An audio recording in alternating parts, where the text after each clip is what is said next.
Right. Good afternoon, members and officers. It's 2 o'clock, so we'll go straight into the Audit, Governance and Accounts Committee meeting for Monday the 20th of January. Run through our normal procedures first. There are no fire evacuation alarms today, so in the event that a fire alarm should sound, it's for real. So we need to make our way out in an orderly fashion using the fire exits marked and congregate at the entrance to War Memorial Park.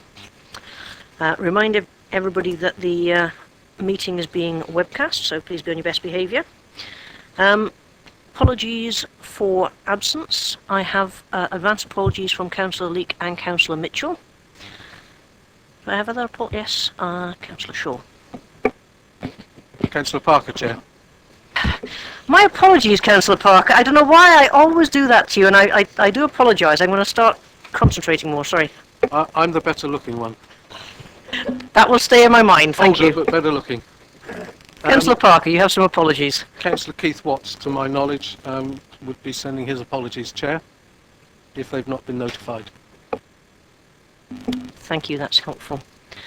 I have one resignation replacement, which is Councillor Leeks being replaced by Councillor Godson. I don't have any others, so we shall press ahead. Are we expecting? Right, okay, thank you. Do we have any declarations or conflicts of interest? Nope. It's not a conflict of interest specifically, but it's a declaration. Considering we're discussing the voluntary sector and the groups there, I am a member of the Vine School Community Management Committee, so I should declare that. Thank you, Councillor Harvey. That's noted. Anyone else? No. We have no urgent items on the agenda. We're then asked to confirm the minutes, which is paper A.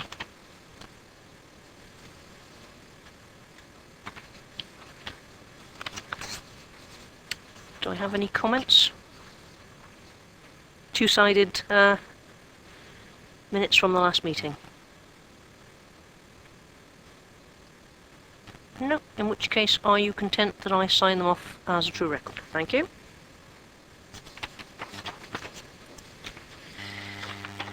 We're at item 8, member and public participation. We have none notified and I don't see anybody here. Referrals from other committees of the council and none. Issues referred by cabinet. I currently don't have any either. That takes us to our statement on the use of Regulation Investigatory Powers Act 2000, REPA. And the committee has requested to note that since the last meeting of this committee, there have been no requests or authorizations granted for either directed surveillance or covert human intelligence source. Are we happy to note that, committee? Noted. Thank you. Yeah, I was going to say, thank you. I think we are now at a point. Thank you. Welcome, Councillor Keaton and Councillor Cubitt. So we are just about to hit item 12 of the agenda when you're ready. Item 12 is paper B, and that's a short update on the independent governance report. I think it'll be a short introduction, but over to you. Thank you, Chairman. Members, a paper you're familiar with, the progress against the items raised in the Independence Governance Report, and then other matters which the committee identified as important to track from the governance audit that this council is obliged to produce annually. As you can see, members, in my opinion, the majority of actions are complete now. In this last quarter, we have issued the project management handbook, and following discussion with performance panel on your behalf, they have received a copy of the performance of the project handbook to review. So that leaves outstanding, members, the matters which are fair and square within the purview of Constitutional Working Party. Okay. I think there's a suggestion that given the number of the actions now have been completed for the next update, we will remove actions that are being completed for some time. So you're only reporting on current actions. Are we comfortable to note the report, members? Councillor Keating?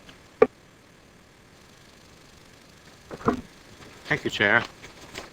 Just one question at this point is in relation to action number 1, the European Procurement Directive.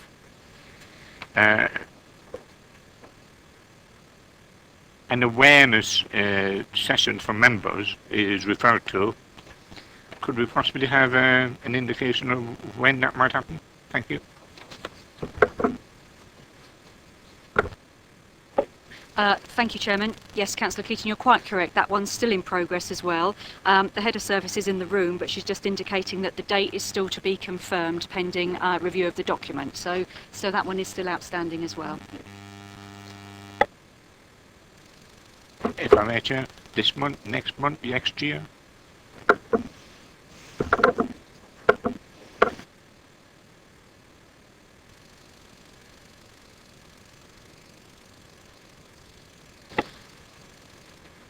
Thank you, Chair.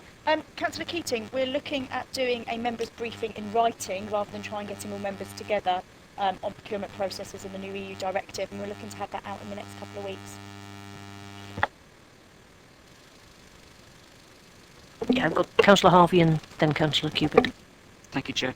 Two quick points. On the first page, 6 of 94, Officer Member Protocol Communication, the working group hasn't met since it met once. No idea where the thing is with HR really, is where they've got to on it. It could, just a simple update would be really appreciated, just knowing where that particular one has got to, rather than just appreciate the comment is what the comment is. And then the second point relates to 8 of 94, document management. I'm not going to reiterate what I said last meeting, Chair. The same point stands as my point about document management and the issues still associated there. But I do challenge that it's complete. I'd like to see that in the not complete column until those questions and those issues have been resolved. I don't wish to labour them, but it's just a point that I don't think it is complete. Thank you, Chair.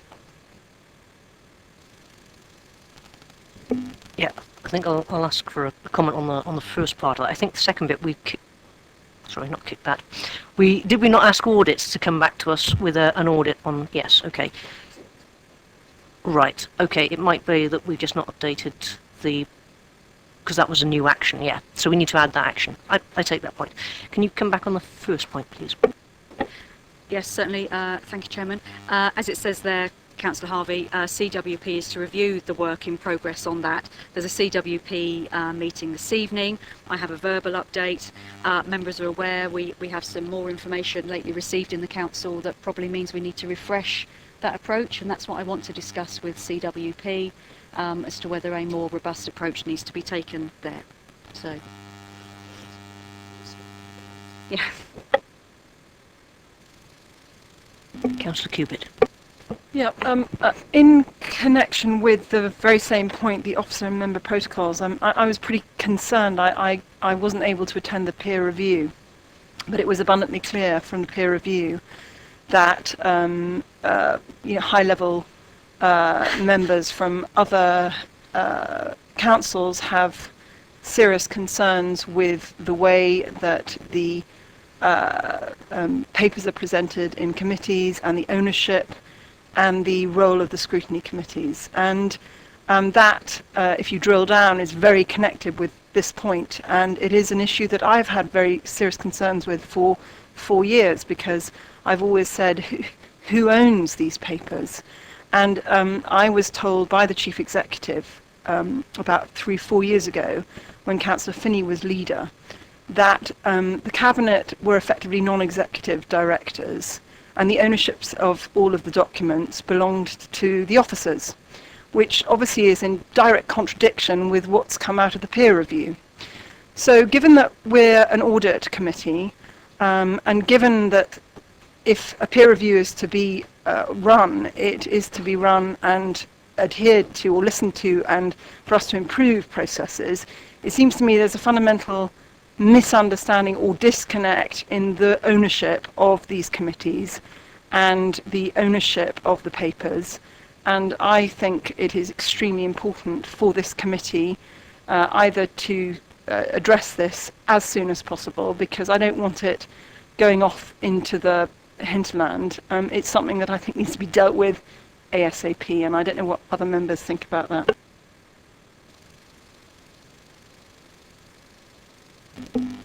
Yeah, before I take comments, at the moment, I think a number of the outcomes of the previous independent audit and governance report talked about some of the issues you're raising here. I think they've been further brought to attention by the peer review. I think it was the view of this committee previously that the Constitutional Working Party would look at some of these items, which includes the officer member protocol, which looks at the structure and process of committees going forward, and indeed the process of scrutiny. I think the question outside of this committee is where the Constitutional Working Party goes next and how it takes on board both the peer review action as well, because it hasn't been formally tasked to do so as yet. I'm aware that committee is meeting tonight, so I kind of don't want to prejudge where we go today, but absolutely take the point that whatever happens, that CWP is a subset of this committee, and we do need to take some thoughts around how we bring that back into this committee going forward. But again, I don't want to prejudge the conversations that are going on tonight, because that committee is meeting in order to guide us on the next steps following the review. Happy to take Councillor Cubitt coming back on that, and then I've got Councillor Harvey and Councillor Keating. Yeah, I hear you, Chair, and I accept there's no point in judging or preempting what's discussed tonight. However, what I would like as a member of Audit and Governance is to see a rather speedy resolution to this issue, which I flagged 4 years ago, and I'm sure a number of other members flagged up. I had a meeting with the then leader of Hammersmith and Fulham Council 4 years ago, and he said that it was the norm that papers belonged to cabinet members and not to officers. So this is not new news to me. This is just reaffirmation of what I told the leader then, Councillor Finney, and the cabinet then. And what I would be very wary about is further drift. And I'm sure from what the officers said in the peer review, they want a speedy resolution to this too. And on a final note, when I first was elected as a councillor, Councillor Lewin, for example, who was the then cabinet member for finance, did attend audit and governance meetings. And I'm fully aware of the fact that it's a daytime meeting, and that's difficult.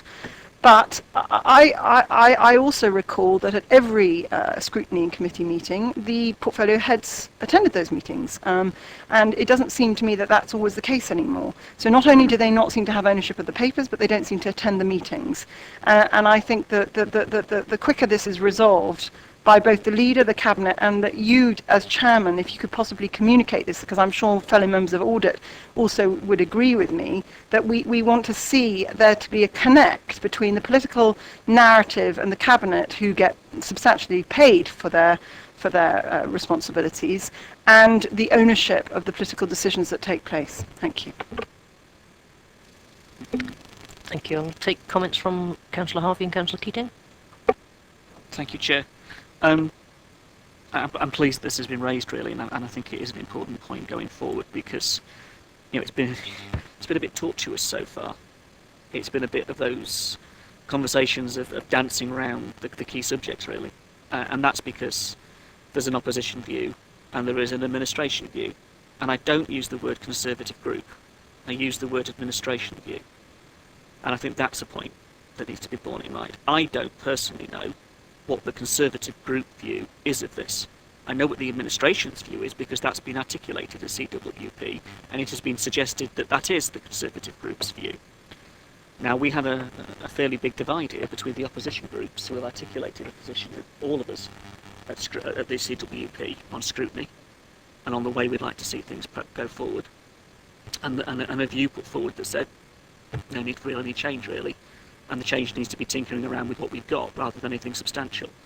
Now, that is something that needs to be resolved. Now, that's my view, and I'm sure whether somebody else sat on the other side, they would give a different view, and that is certainly what has happened at CWP. The issue is, I think, that it's been thrown back in the ball's been thrown back in the court of the opposition and said, well, you guys come up with the way you'd like it to look, and then we'll think about it, because we've told you that we don't think there's much change needed.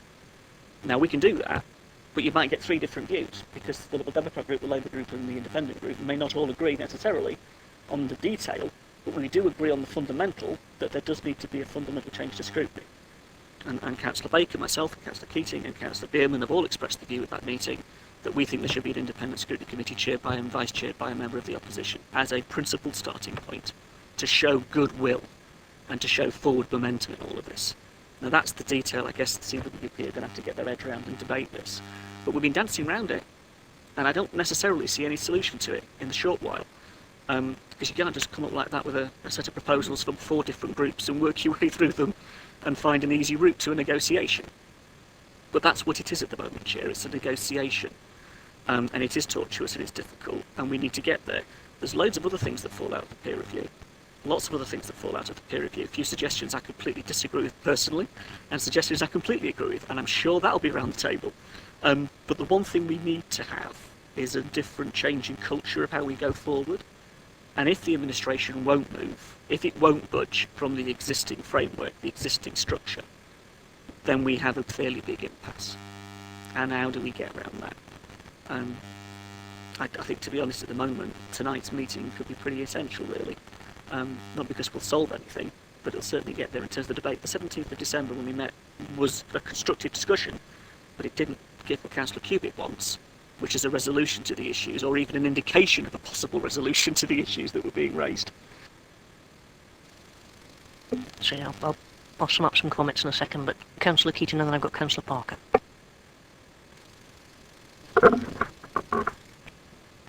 This is like the cabinet members intermittent. Can I say very clearly, Chair, I both took part in the peer review and I watched the webcast of the final meeting, and I was struck particularly by the disjointing arrangements that we've got here in Basingstoke, in that we have a cabinet that makes the decisions, but a cabinet that doesn't take responsibility for those papers and those decisions when they're going through committee stages. Now, that is a fundamental flaw in what we do and how we do it. It is not a new flaw. Up until now, there has been a series of different practices between people who are members of the cabinet and whether or not they attend committee meetings or take ownership of the policy papers that are presented at committee meetings. When I was in the cabinet, I made my own decision for me, so I attended every meeting associated with my responsibility.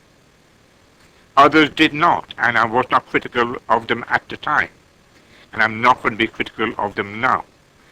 And I'm not suggesting that the existing administration, controlled by the Conservative group, that I should be critical of them in a direct, in a personal sense. But it is obvious that we've got it wrong. We have spent 14 years since the 2000 new arrangements getting it wrong. And people like me and others have come to committees and we have effectively criticised the papers produced by the officers. We have indicated that the papers were inadequate or wrong or needed amendment or whatever, and we should have been talking, we intended to be talking to the policymakers, i.e. the cabinet. So I believe that the principal issue is not an issue for the Constitutional Working Party. I believe this principle is so significant that it needs to remain in the purview of this committee. It shouldn't be a subordinate issue for the Constitutional Working Party, because I don't believe the Constitutional Working Party should have the wherewithal to say, we won't do that. We should be saying to the Constitutional Working Party, the peer review has indicated we need to change practices, and we, the Audit Committee, should be instructing them to determine how that change should be introduced, not if. Thank you.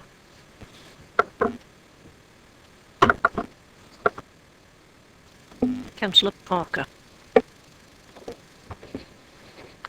Thank you, Chair. In fact, Councillor Keating has just uttered the one word that I was going to say. That this is a fundamental, and it's as stark and important as that.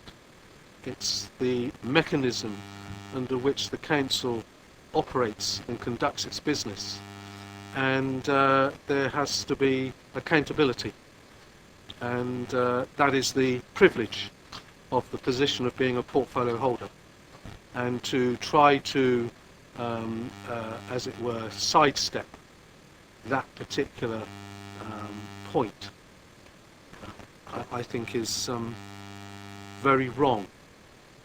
I guess to some extent, what's happened to me, I think in this modern term, people say you've got to wake up to the smell of the coffee or something.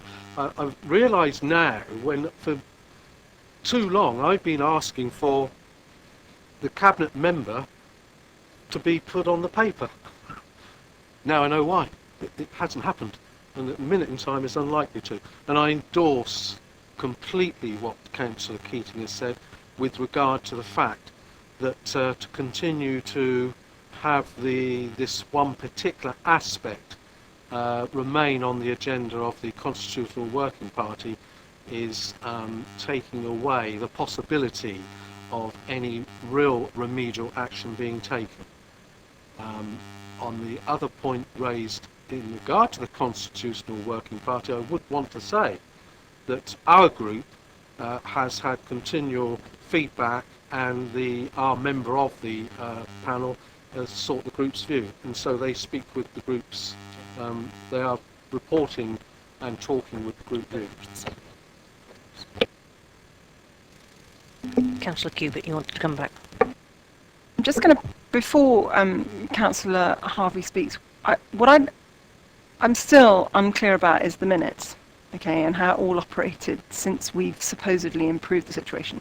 So we've had this very serious discussion, and I would like somebody to tell me what we would now see in the minutes if nothing else happened now in reference to this point. What would there be in the minutes that would refer to this very serious discussion?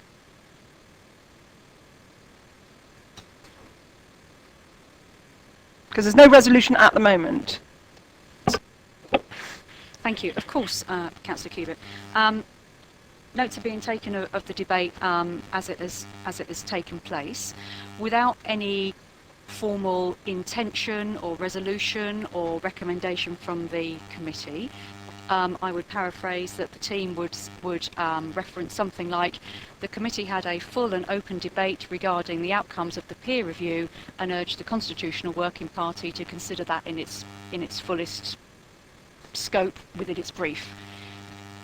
Some paragraph that indicated you had debated it. And I would, as that officer who links to that working party, pick that up and take it there. If you wish to make it more formal, then of course you can suggest that the committee recommends something.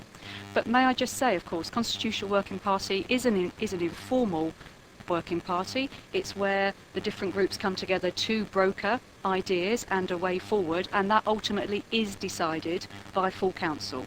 So there will be that opportunity to have that debate around the proposed system, and your group representatives at CWP have that in an informal debate, and have had that going on for several months now to try to get to a position that we can bring to full council. Yes. Yeah. Okay, firstly, can I pass on Councillor Sherlock's apologies. He's feeling rather unwell, so he's had to leave us at this point. So we'll press ahead and hope that he gets better. I've got Councillor Harvey, but I saw Councillor Keating. Do you have a particular question on that last discussion before Councillor Harvey comes back?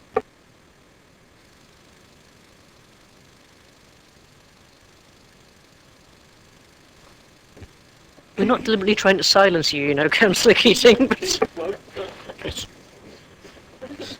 It's irritating, Chair, is all I can say, in public.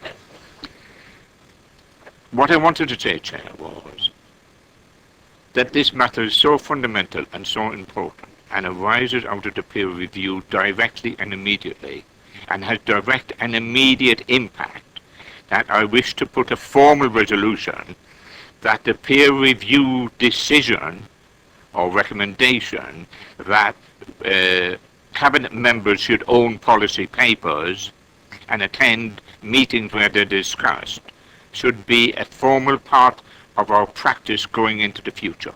Thank you. I hope that would be seconded.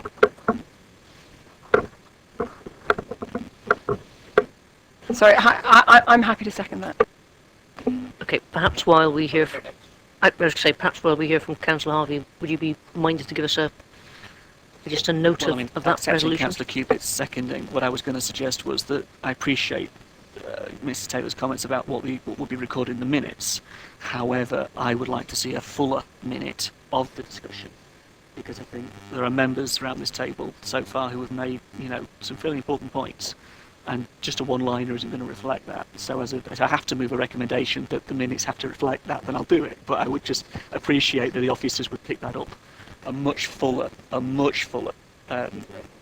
the comments that have been passed. Okay, so I think what I'm hearing, because if I just take a step back, we've had the Constitutional Working Party, and that was formulated in response to the outcome of the Independent Governance Review. And that's been meeting for some time and was tasked to look at a number of areas which you are now discussing because of another review. And I accept the point that working party has had some differences and some difficulties, and the fact is that it's, just before Christmas, the aim was to try and get that back on course by a further meeting to try and sort of flush out exactly what its remit is and certainly take more direction from centrally about what it should be doing, and perhaps pick up the pace. So I understand that. Since then, obviously in December, we had the outcome of the peer review, and that has, in some ways, reassuringly not found new things, but has brought to greater clarity some of the things we already were looking to address. I think you're absolutely right also that it does heighten the need for focus and pace in resolving some of these issues. As I said earlier, I know the working party is meeting tonight, so I'm conscious that it already has in mind a sort of conversation to be had to try and see what the working party is doing, where it goes next, who's involved in that, and how it responds to the peer review. So in the one hand, I think there's already action in progress, but that doesn't preclude this committee from sending some clear signals in terms of how we would like to influence or direct the outcome of the peer review and the continuing actions about the independent governance review report back anyway. So I'm happy to take sort of just clarity on the resolution put forward and has been seconded. Any further recommendation around the minutes, happy to reflect that conversation as well. My only hesitancy is because I don't want to say things here tonight that lock us into something when there's already something happening tonight which might actually deal with that. But I absolutely agree entirely that these items now are significant. They've been picked up twice in two separate reviews, and they need action and they need pace. I'm just not committed to an agenda for doing that tonight because of this afternoon because of what's happening tonight. Okay. Right. So we've got a resolution on the table which I think we can. Well, it's been seconded. Are we comfortable to vote on? Yes. So can we paraphrase the resolution and then take a vote? Deal with that one. We are requesting redirecting the Constitutional Working Party.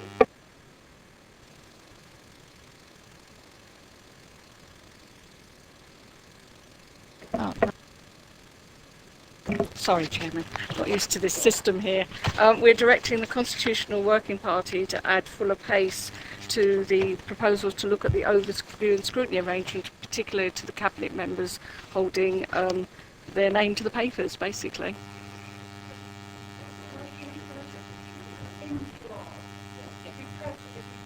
In view of the peer review.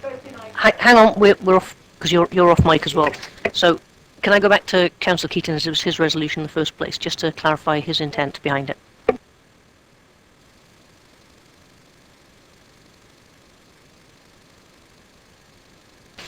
Okay, do you want to change?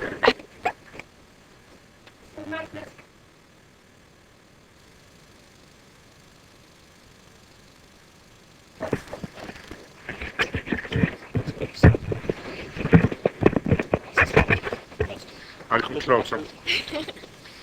Thank you, Chair.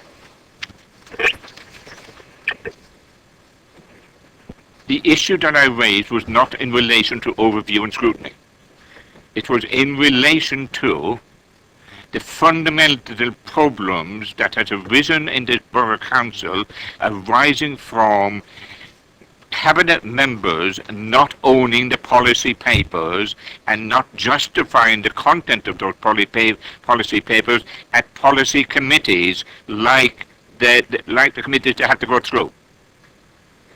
Right? So the issue was, in addition to that which is currently at the Constitutional Working Party, not instead of, that is, which is in addition to that, in view of what they're doing about scrutiny, the responsibility raised and confirmed by the peer review for Cabinet members to take ownership of the papers that are presented by officers.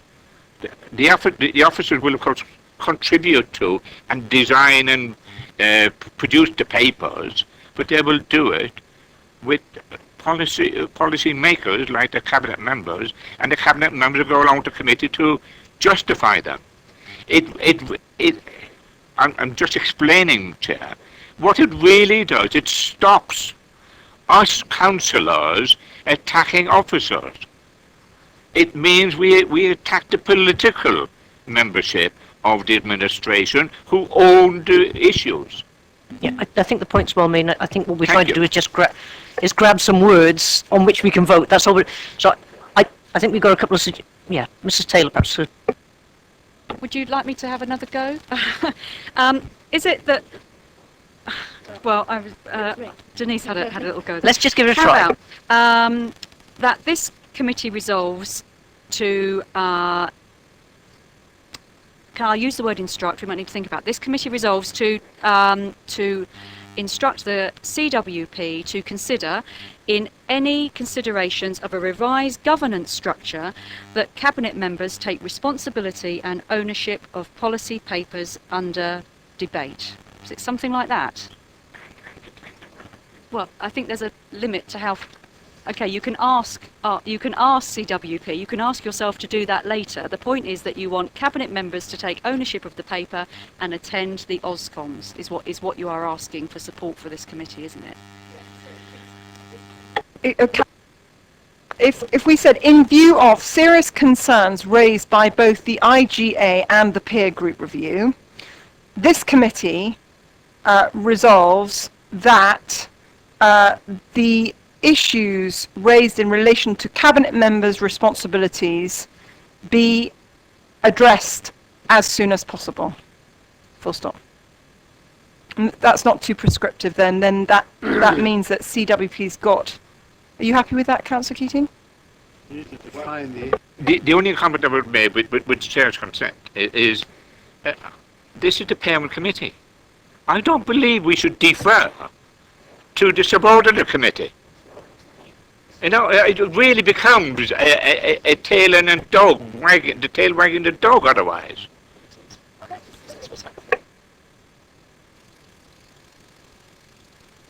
Okay, demands.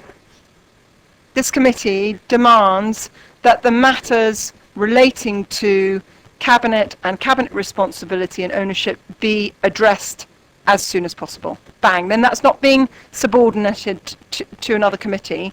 It's explicit in its request and it relates to where it's flagged. Are you clear on that then?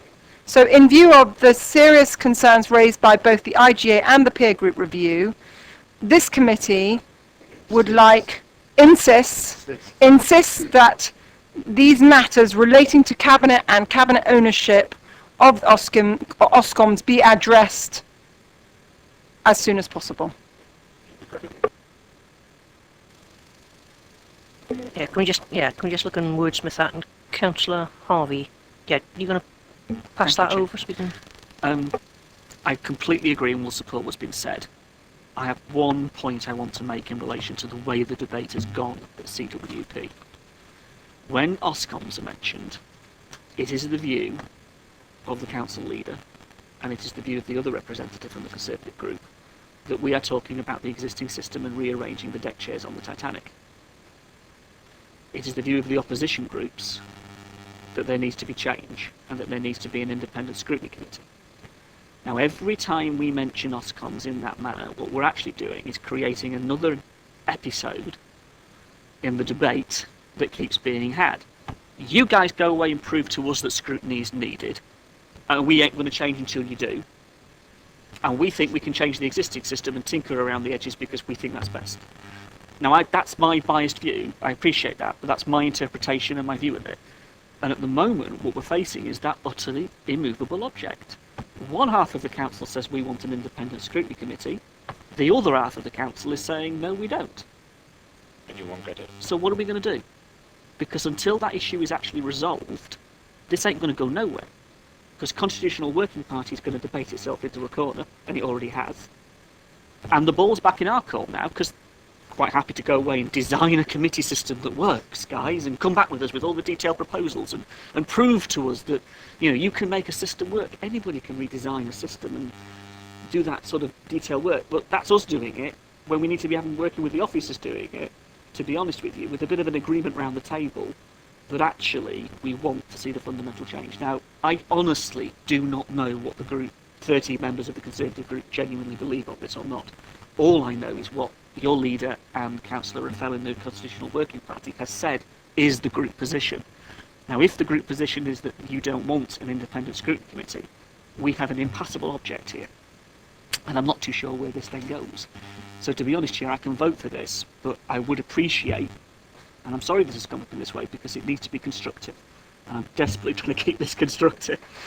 How in the world do we get around that object? Because to be honest with you, we are still the parent committee of the CWP. So what do we do? Okay, I'll say again. Take the point. I'll say again. I don't want to prejudge or pre-influence what tonight's session is about, because tonight's CWP meeting is partly to address the fact that it was doing a job, needed to do it perhaps faster or come up with different recommendations and hit a brick wall, and then the peer review came along, so that it needs to take into account, because the peer review has simply stressed and further brought to attention some of the things that the previous review was looking to address anyway. So I don't want to sort of put too much down that route. That said, I think it's perfectly permissible for this committee, and certainly for me as chair, to express a view to the lead members of the CWP tonight that actually, concerns are there, that we need to now take account of the peer review recommendations in December, which previously weren't there and we've not had a chance to discuss. And actually one of the things of the peer review was to recognise that there is other help available, and not just for us to wrestle with this in our own. And I think the point's already been made at the committee this afternoon, that in some areas this council operates outside of what would be general good practice at other councils. There are a number of other examples that would be available to us through the peer review support network that would enable us to overcome this impasse. I think the only way we access that is by getting CWP as the current tasked body to look at how it can access that broader help if it is now tasked also with the outcome of the peer review. And I'm not saying it has yet been tasked. So I think, in terms of dealing with an impasse, I think there's an action in train tonight to already start to look at that. I think since then we also need to look at the more subsequent actions and other help that's available.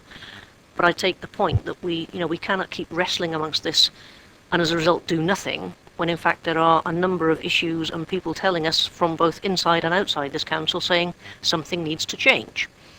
So I don't think we can solve it this afternoon. I'm sorry if it's sounding a bit sort of sidetracked, but it is just a quirk of diary management that we have today's afternoon, and we also have this meeting tonight. If it had been in another order, it might be easier for this committee to make a comment. I've got another comment to come in a second. One of the things I was just going to suggest, though, is that in trying to get the wording of this resolution right, and I recognise we've had a couple of attempts at it, I wonder whether we shouldn't actually just start with the resolution by saying that given the point that Councillor Keating was making, is that the committee considers it fundamental that cabinet members own the policy papers. You won't be able to read that. Well, and Sorry. yeah, the only reason I'm hesitating is I'm suggesting replacing your first line with a positive statement rather than what might otherwise be considered as one which was. Well, and the only reason I say that is, it achieves the same aim. The committee is saying that it's fundamental that cabinet members own the policy papers, and this committee requires cabinet to put in place mechanisms to ensure the ownership and accountability. And starting in that light, now I'm only saying that in the sense that I'm trying to keep this in a constructive light rather than giving anyone in the room reason not to vote in favour of or I shouldn't say that, not to vote in support of the general view. I'm getting myself in a hole now. We want to go. I just don't want to I want to make sure that the wording's right so that nobody takes a view against it. I appreciate that, Chairman, but actually I don't think, in view of serious concerns raised by both the IGA and the peer group review, is a negative. It's just a statement of fact. It's not a statement, my statement, it is a statement of fact that the IGA raised and the peer review spent a lot of time on that final wrapping up about it, and where and why the meetings go the way they do at the moment is because of this disconnect between who owns papers and not. So if you wouldn't mind, Chair, just listening to what Denise has got, because my handwriting is so shocking. I apologise profusely. My sister's a doctor, and her handwriting, for what it's worth, is even worse than mine. So. Can I? Yes. So, Chair, you're not putting that amendment. You're just going with the statement. Yes. Okay. Let's hear the substantive resolution, and then I'll decide whether or not an amendment. Okay. In view of the serious concerns raised by both the IGA and the peer group review, this committee raises concerns regarding the direction that cabinet and portfolio holders have ownership, and in addition resolve with immediate effect. Sorry. Yeah. Sorry, yeah, can you put your... Thank you. In view of serious concerns raised by both the IGA and the peer group review, this committee insists that concerns regarding the role of cabinet and the ownership of the portfolio holders be addressed and resolved with immediate effect. That's what it says. Sorry, my handwriting is shocking. Okay, I've got Councillor Gardner, then Councillor Harvey, then Councillor Keating. Sorry. Thank you. Listening to what we've heard, and the fact that the Constitutional Working Party is subordinate to this committee as the Governance Committee, I would add to the recommendation, or submit as a separate recommendation, this committee requires the chairman of the CWP to attend the next meeting of this committee to report back on progress of the committee and listen to the views of the committee. A representative of.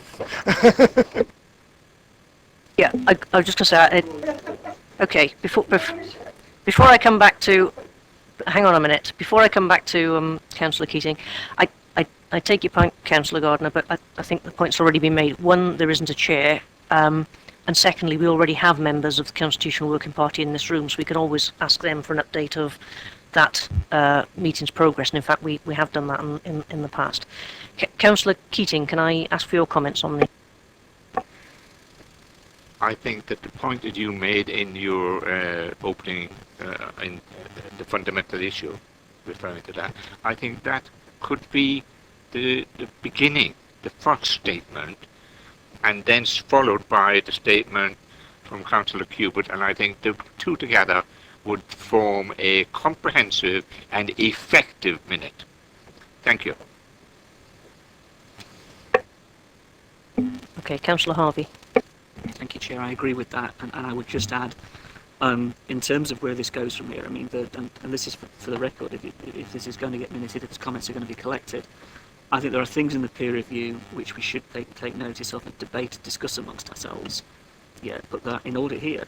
And personally, there are things I agree with and disagree with fundamentally in that peer review.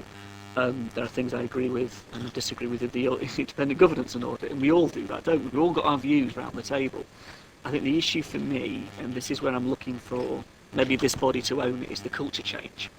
Because at the moment, it's like two sides and two trenches. You know, Councillor Baker came up with a very sensible idea of having proportional chairmanships at the committees, and it was debated. And it was a sense of, you know, well, not bothered. And unless we have a sense of having some sense of getting out of these trenches and walking across into the middle of no man's land and having a proper, you know, discussion, we're not going to get in it. We have to have, you know, the Conservative administration doesn't trust scrutiny because you see it as being a weapon that will be used against. The opposition do not trust the fact that every single committee in this council is chaired by the administration, and therefore how do we get independent scrutiny done in a proper way? The constructive bit is to have a little bit of trust in both sides. I guess we can say all of this afternoon, but what worries me is I'm not sure Constitutional Working Party is going to get us there. So again, I still leave the question, and we've not answered it, and maybe not going to get answered this afternoon, but we have to own this. I don't think the meeting this evening will resolve it necessarily, but it may throw up a lot more questions that this committee needs to have on its agenda to be answered. Because the IGA was commissioned ostensibly by this committee, and that one of the findings from the IGA was that the constitution had to be worked upon, does that mean we own it anyways? I actually think it was commissioned by full council, delegated to this committee. It was because if you remember, it actually went through full council. So full council was a commissioning organisation. We had a delegation to do certain aspects or undertake certain acts and then report back to full council. So the matter remained owned by full council. And I don't think there's any will in this room to do anything other than, one, pick up the pace, be clear of what it is we're seeking to achieve, and to respond to two reviews now that have broadly told us the same thing. I think all we're at is trying to work out the best way of doing that. I absolutely see that this committee has a pivotal role in taking ownership and going forward. It's just we're not in a position to define what that is today. I think we have to get through tonight's meeting. Yeah, hang on. Have to get through tonight's meeting. And then I think we just need to then reflect on what comes out of tonight, if there's an impasse or a breakdown, or if indeed there is something that goes forward. We then need to take a view of what we need to do in response to what happens tonight. And that's kind of where I'm at. You know, we can certainly think and pass ideas amongst ourselves in the meantime, but I'm just conscious to allow the committee to have one go at it before we step on their toes, as it Can I were. very quickly come back? One of the issues with this, and this is interesting, I know we're representatives of our groups at those meetings, at that particular meeting, but for us, for example, we have no mandate to agree to anything this evening. Our mandate was to push for an independent scrutiny committee because that was what our group wanted. Now, if suddenly someone comes out, we'll have two committees here, we'll have this there, that there, and that there, we need to go back to our group to get their view on this, to involve our group in that respect. I know the Liberal Democrats are similarly so. Paul has done this, and I know Martin wanted to brief. So in that sense, the momentum we want, but we want it to be the right momentum that involves the right mandate, if you like, or the right level of support for what's being discussed. I would love to see it resolved, you know, pretty quickly. But the issue is, I think, you know, getting our groups involved. And I just want to put that on the table. You know, I'm there tonight. I'm quite happy to get involved and get stuck in like I have done in all the other meetings. But I've got to go back to my group and ask their permission for whatever might be, you know, because I'm a representative of my group, aren't I? So I have to do that, and I know others do around the table. So all of us sat at the Constitutional Working Party have that responsibility, Chair.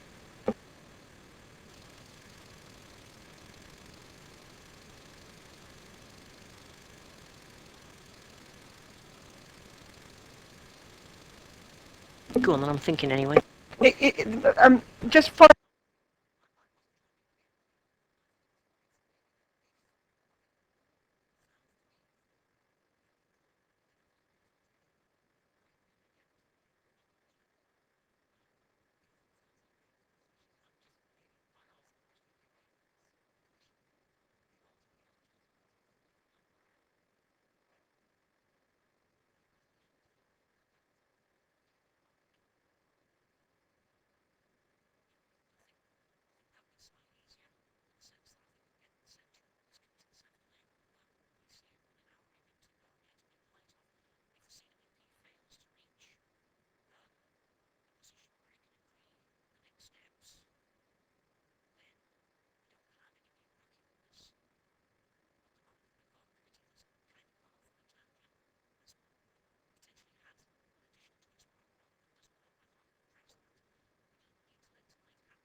Could you just try speaking into that for me, darling? Yeah.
Yeah.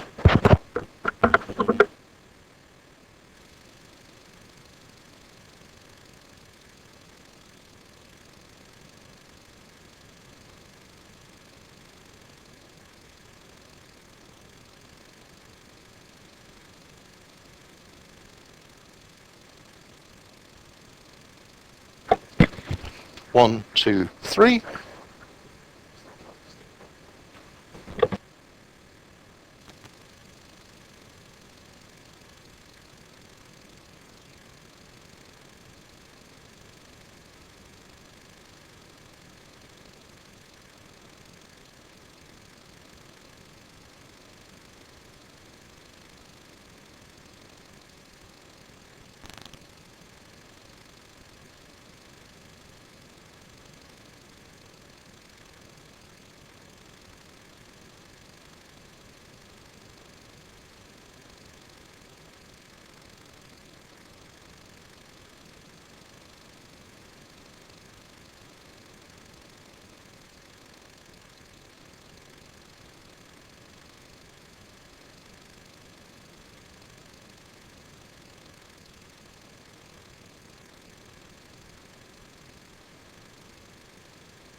Okay, members, ladies and gents, I think we're back on air, so we'll reconvene.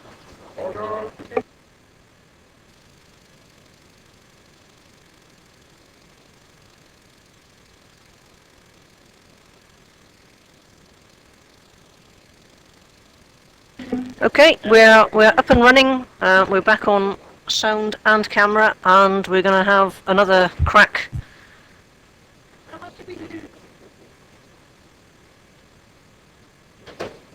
Only a couple of minutes, by the sound of it. Yeah. Okay.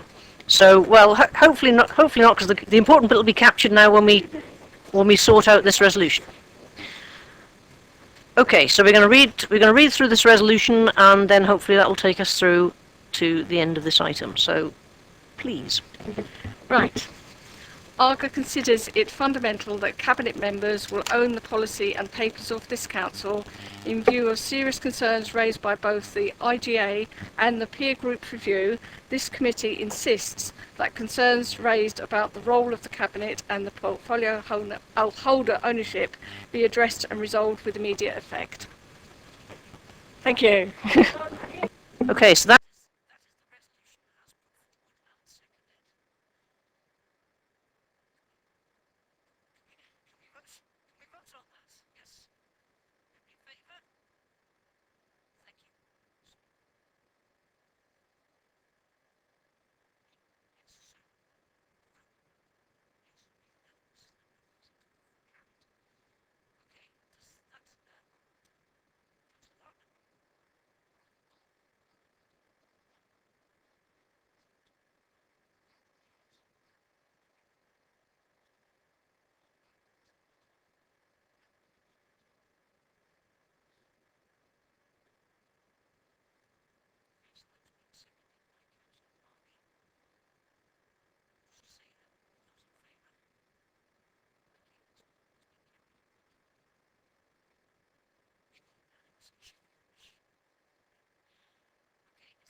But I'm just conscious to allow the committee to have one go at it before we step on their toes, as it Can I were. very quickly come back? One of the issues with this, and this is interesting, I know we're representatives of our groups at those meetings, at that particular meeting, but for us, for example, we have no mandate to agree to anything this evening.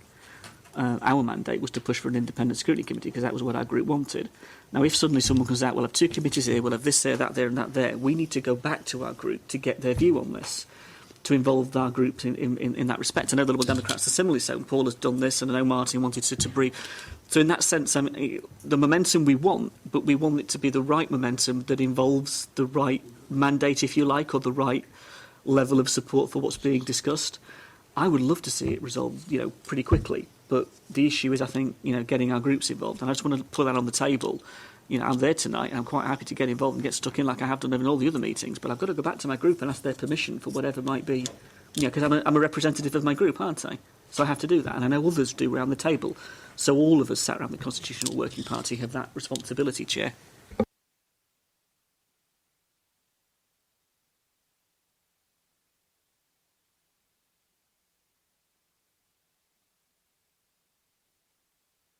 Go on, then, I'm thinking anyway. Just following on from your point, I wasn't trying to be preemptive, and I said that before. It's merely that if what sounds to me is that they're going to find it very difficult to get anywhere. They're not even going to get to the invention of a camel, because it sounds like there could be some issues. And I'm just merely, by asking the question of who owns the commissioning, who ultimately has responsibility for picking up when no resolution is found. That was purely my point. Yeah, I think that bit's slightly easier in the sense that I think I'm getting the sense from this committee this afternoon that we see it within our remit to own it in light of if the CWP fails to reach a position where it can agree the next steps, then we don't have anybody working on this. At the moment, we've got a committee that's kind of gone off on a tangent, has potentially had an addition to its workload and doesn't know whether or not it can address that. We need to let tonight happen to see whether or not it can actually survive and take things forward. If it's quite clear that it cannot, or indeed that it determines that it's going to, but in a timescale that's not suitable to this committee, I think this committee then needs to take ownership of that, because the audit and governance report the independent governance report went through here. I think then we need to put a recommendation back to full council saying this is what we need to do. It's just, I think, back to that timing issue around tonight. So if we're kind of, that's the easy bit, brings me back to the resolution, which we still haven't voted on. So we're almost there. But let's kind of get some words on that so we can have a vote and go from that. So I think I was sort of hearing that if we opened it with this committee considers it fundamental that cabinet members own the policy and papers, and it needs to just finesse that wording, and then this committee requires Policies and papers of this thank you.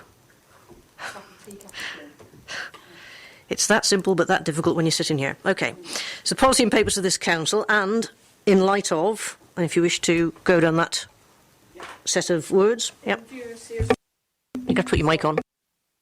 Sorry, in view of serious concerns raised by both the IGA and the peer group review, this committee insists Cabinet and portfolio holders have ownership of their, obviously, portfolio, and this matter be addressed and resolved with immediate effect. Okay, can I just wordsmith one last bit? Yeah, go for it. You just lost the bit in the middle, which is this committee insists that concerns raised regarding the role of Cabinet and ownership of portfolio holders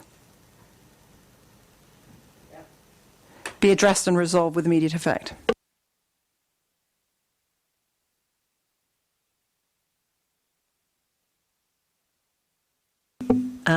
Councillor Harvey's just drawn to attention we might not have sound on the webcast. We seem to have lost. Can we just check on that?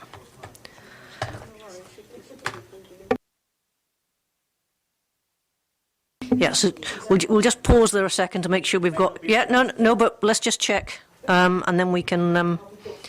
otherwise we'll have to repeat that all over again.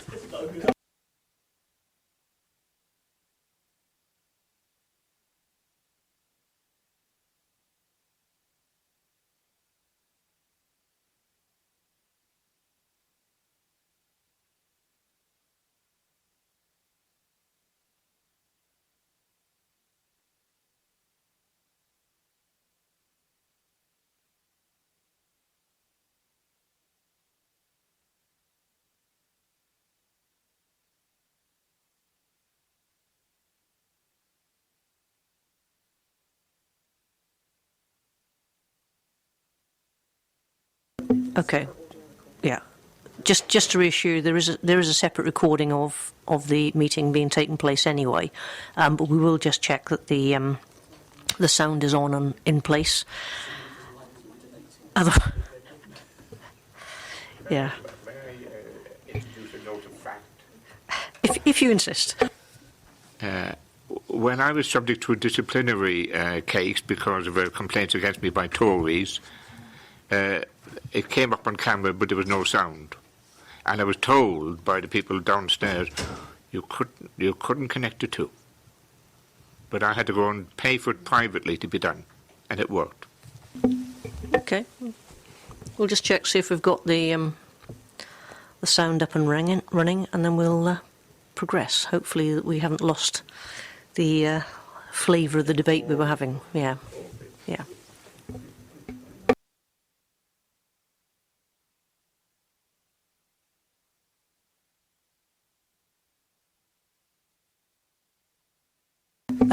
In light of the fact that this could be a few minutes wait, do you want to have, let me say, at least a 5-minute recess till 3 o'clock? Yeah, give it 5 minutes to stretch your leg. We'll get back at 3 o'clock in the room, and if we're ready to go, we'll. In the meantime, we'll write out this resolution and get the wording right there.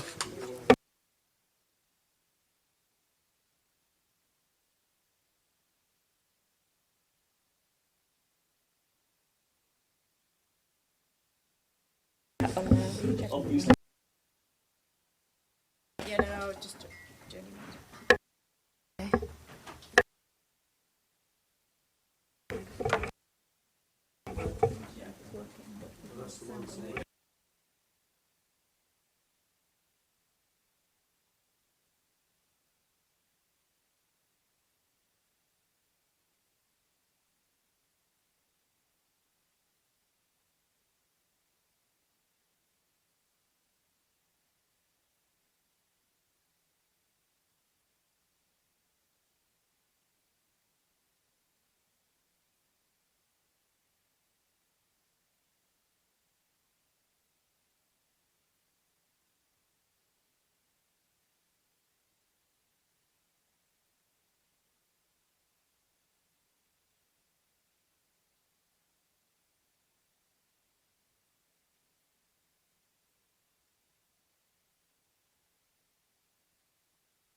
Could you just try speaking into that for me? This committee.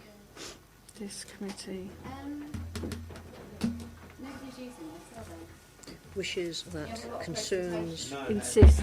Could you just try speaking into that for me, Bernie? Yeah, that's after, isn't it? Yeah. I don't want you to speak into that. Well, hang on a sec. We need this up so we can tell if it's working or not. No, What's that first? Bernie. Hello? Thank you. It is not the webcast, it is actually the microphone system. Right, that was we had a problem over here.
You won't be on that one because...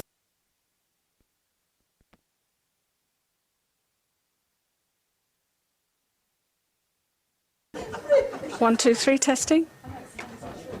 Nothing. It's been going over. You see, there was. Yeah, I'm going to take it off this side.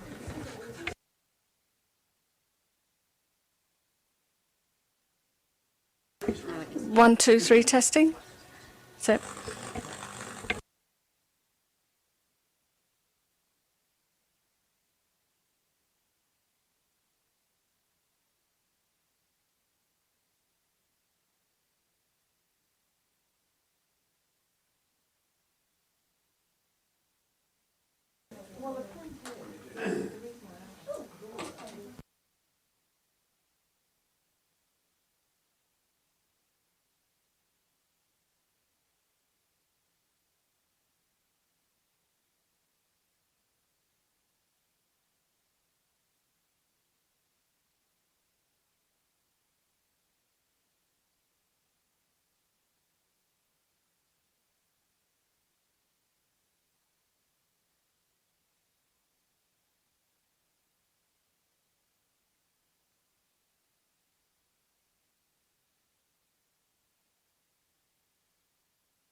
Sorry.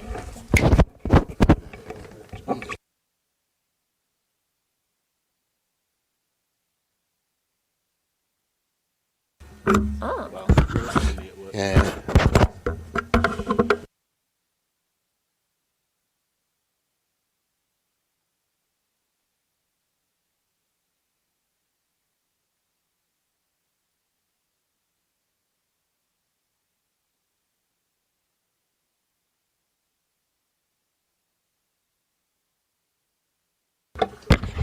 One, two, three.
Okay, members, ladies and gents, I think we're back on air, so we'll reconvene.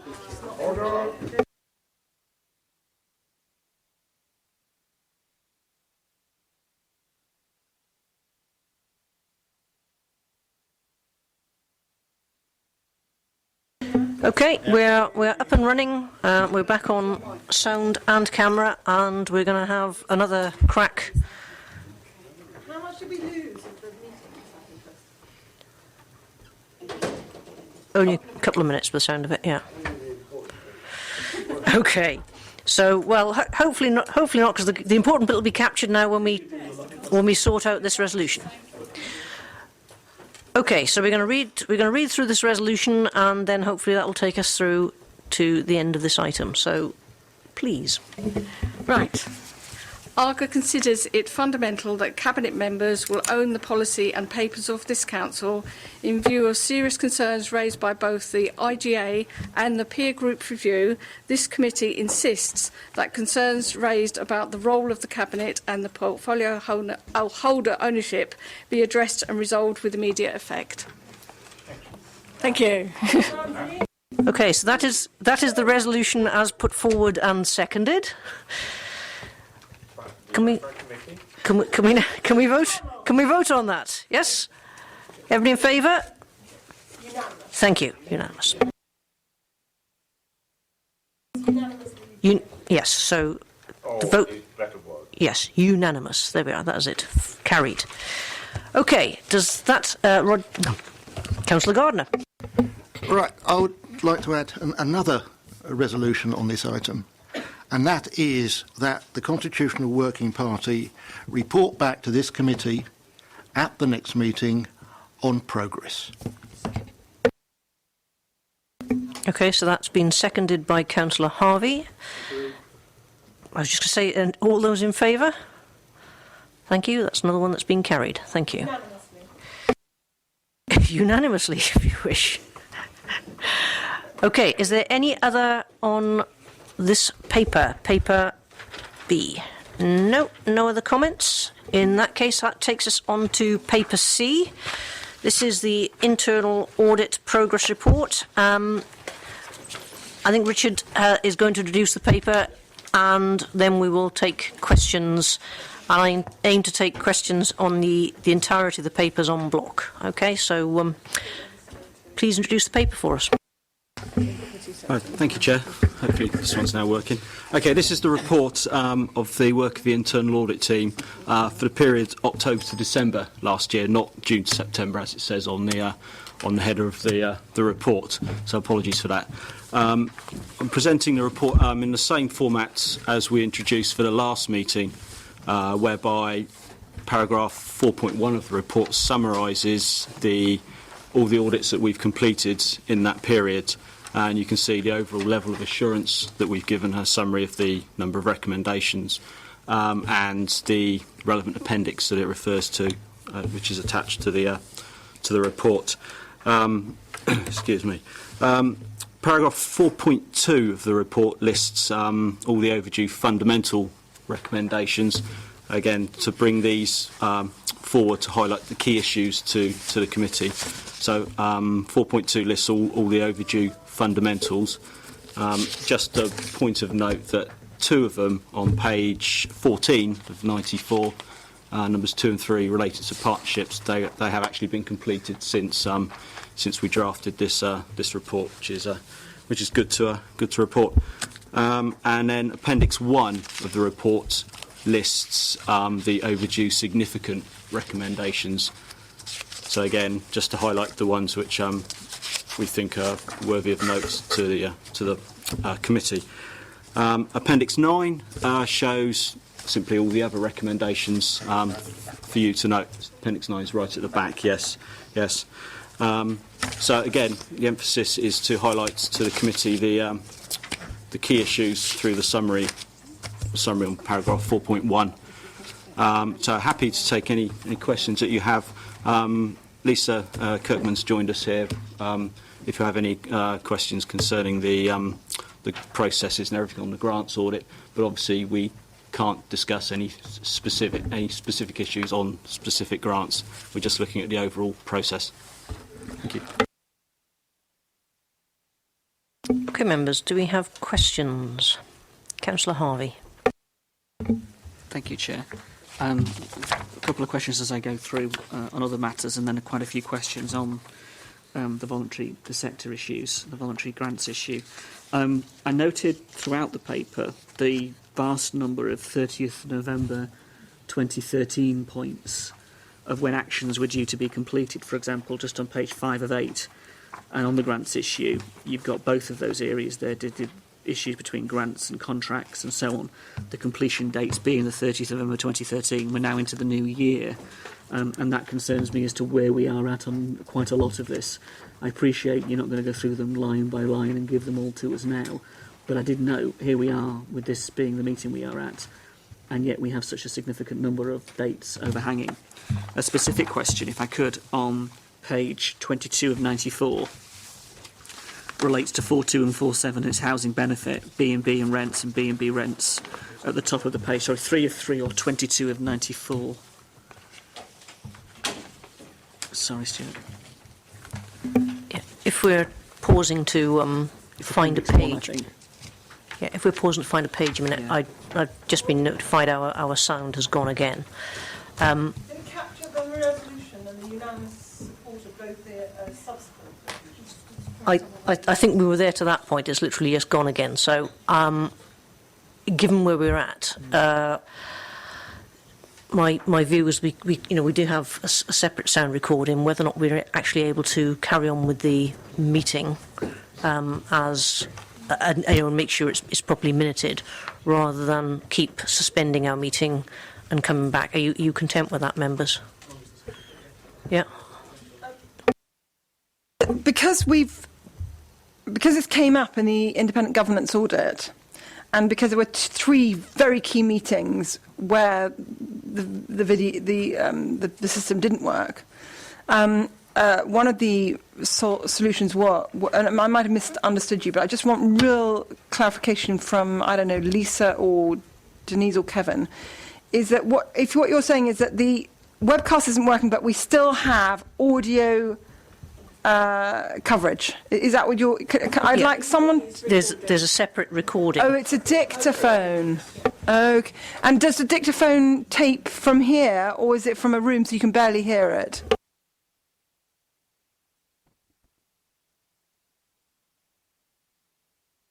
Yeah, as long as we're using the mics, it'll record. Okay. So, Councillor Keating, then Councillor Hart. Thank you, Chair. In view of previous history, could I ask for an assurance that in the event of us needing to rely on the audio and visual separately, that we arrange for them to be connected together for the purposes of records? I'm sure we will do our best. I'm not sure I can assure you, but I'm sure we will do our best to make that connection happen. Oh, yeah. Can you assure me that we will attempt to do that? Yes, we'll aim to do that, yes. Thank you. Okay. Councillor Harvey. I understand that obviously it's gone down in the way it has. Can I have an assurance that the recording that's being taken will actually be published on the council's website, so that we have something that's open on the public? I'm all right with us carrying on with the meeting, but it's the public bit that I want. I want a public recording on the website that somebody can access and listen to us, even if they can't visually match the two up. Yeah, exactly. I think if the recording is taken off the mics and it is important that we use the mics, then we should be okay, and we will post that. Councillor Parker. That was my request, Chair. Thank you. Okay, thank you. Right, in that case, back to you, Councillor Harvey. If you direct us to your page, we'll pick up the question. Hopefully I've not jumped ahead here. 22 of 94, 3 of 3. And it's the top 2 points. 24th of the 12th, 13 is the date in the end column. No reply received to follow up reminders. That concerns me. And it's an issue that relates to, I think, quite a few of the entries. We said this before, and again, it just seems to be coming up in the audit. There's no reply. You're obviously chasing officers who are responsible, and you're not getting officers coming back to you. I personally find that unacceptable, and if it isn't the case that the officer can't, then it needs to be fed up the chain so that an officer in a senior position can then assume that responsibility and we can get a reply. Yes, on the specific points, yes, the two relating to the housing, we are... we do have regular contact with the officers and managers. We didn't get an initial response, but we have escalated up to the head of service as part of our normal process, and are continuing to follow it up. So with all the recommendations, as I think I probably say at most meetings that we do chase all the recommendations on a monthly basis. Sometimes officers, for whatever reason, don't reply. There's obviously a time lag between when we present the report and when we've last been chasing. We've had kind of verbal correspondence recently on the housing one saying action is being taken, but obviously we're unable to reflect it in this particular report. On a similar basis, for example, the recommendation just below that on corporate governance, that one's now been complete, and there's a couple of others on the same page on the business continuity 4.11 as an example has just been completed in the last couple of days. Myself and colleague Emma have signed them off. So it is that time lag, and I think, as you say, it always is an issue that's going to come up. But we do chase. It is one thing we are quite vociferous on. Well, as a corporate body, there is a responsibility to. I can understand first reminder to be sent in the new year, or a reminder will be sent in on, but to actually have a line that says no reply received to reminders is unacceptable. It must be unacceptable because as the audit, you've got responsibility, but so do. My next point, really, Chair, if I may, is just talking about from page 23 onwards through the report on the voluntary grants. I read this and I was quite shocked, very shocked, in fact, by what was being said here. But at the same time, realised that the issues that a number of people have been raising over a number of years are reflected in this report. And I guess my question is either to Lisa as head of service or to the officers in audit. It relates to the fact that a number of years ago now, we had the principal of BCOT, and we had, for example, a number of the community heads of their community schools come along to the overview committee and directly raise the issues they were facing, directly raise the issues on the grants, the forms, the processes, everything they were going through. And that was just one individual area of what is a much bigger picture that you've now shown us. Now, the problem I have is that it was raised in that committee, it was an obvious concern, nothing was done about it, nothing was obviously changed, nothing was addressed, yet their grants were significantly cut. So I guess the question is, first of all, why was nothing done? Why was it allowed to continue in the way that it has been, in the way the report now shows us, when those issues were raised some time ago? And my second point is, in terms of those grants, if this is as the report suggests, that there's been a lack of openness and transparency in terms of the assessment, there's been no justification or a lack of justification of how they could be assessed, information, communication, which seems to be key here, and if, as it shows, that we've not actually been even checking whether or not these are bona fide organisations that we should be funding, do not these organisations, and what redress would they have through the report being published? So where do we go with this now? Because the head of service, and forgive me, Lisa, throughout this you say, we're going to do this, we're picking this up and we're doing this, which I understand and I appreciate. But with all due respect, and I'm not criticising, it feels a bit like the horse has bolted already and you're closing the door afterwards, when all of these organisations have had their grants slashed dramatically. Where do their redress come if it was unjustly done? And where do they come in and say, look, hang on guys, you shouldn't have assessed us in this way, but we had to be assessed because that was the process you were operating at the time? I know that's a large question, I appreciate that. I'm just trying to encapsulate it in one go. And then if I could just, put it in your hands to come back, I would appreciate it. I was going to say, I think, are there other questions specific on... Yep, okay, fine. Right, yep. It'd be helpful if you came back on that one at this time, yeah.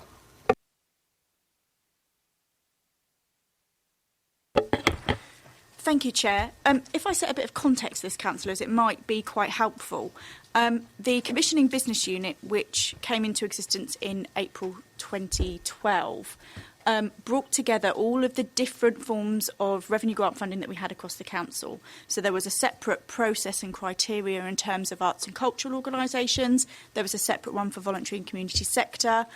And in terms of the community schools, essentially the council had piggybacked onto a county-run scheme for community schools.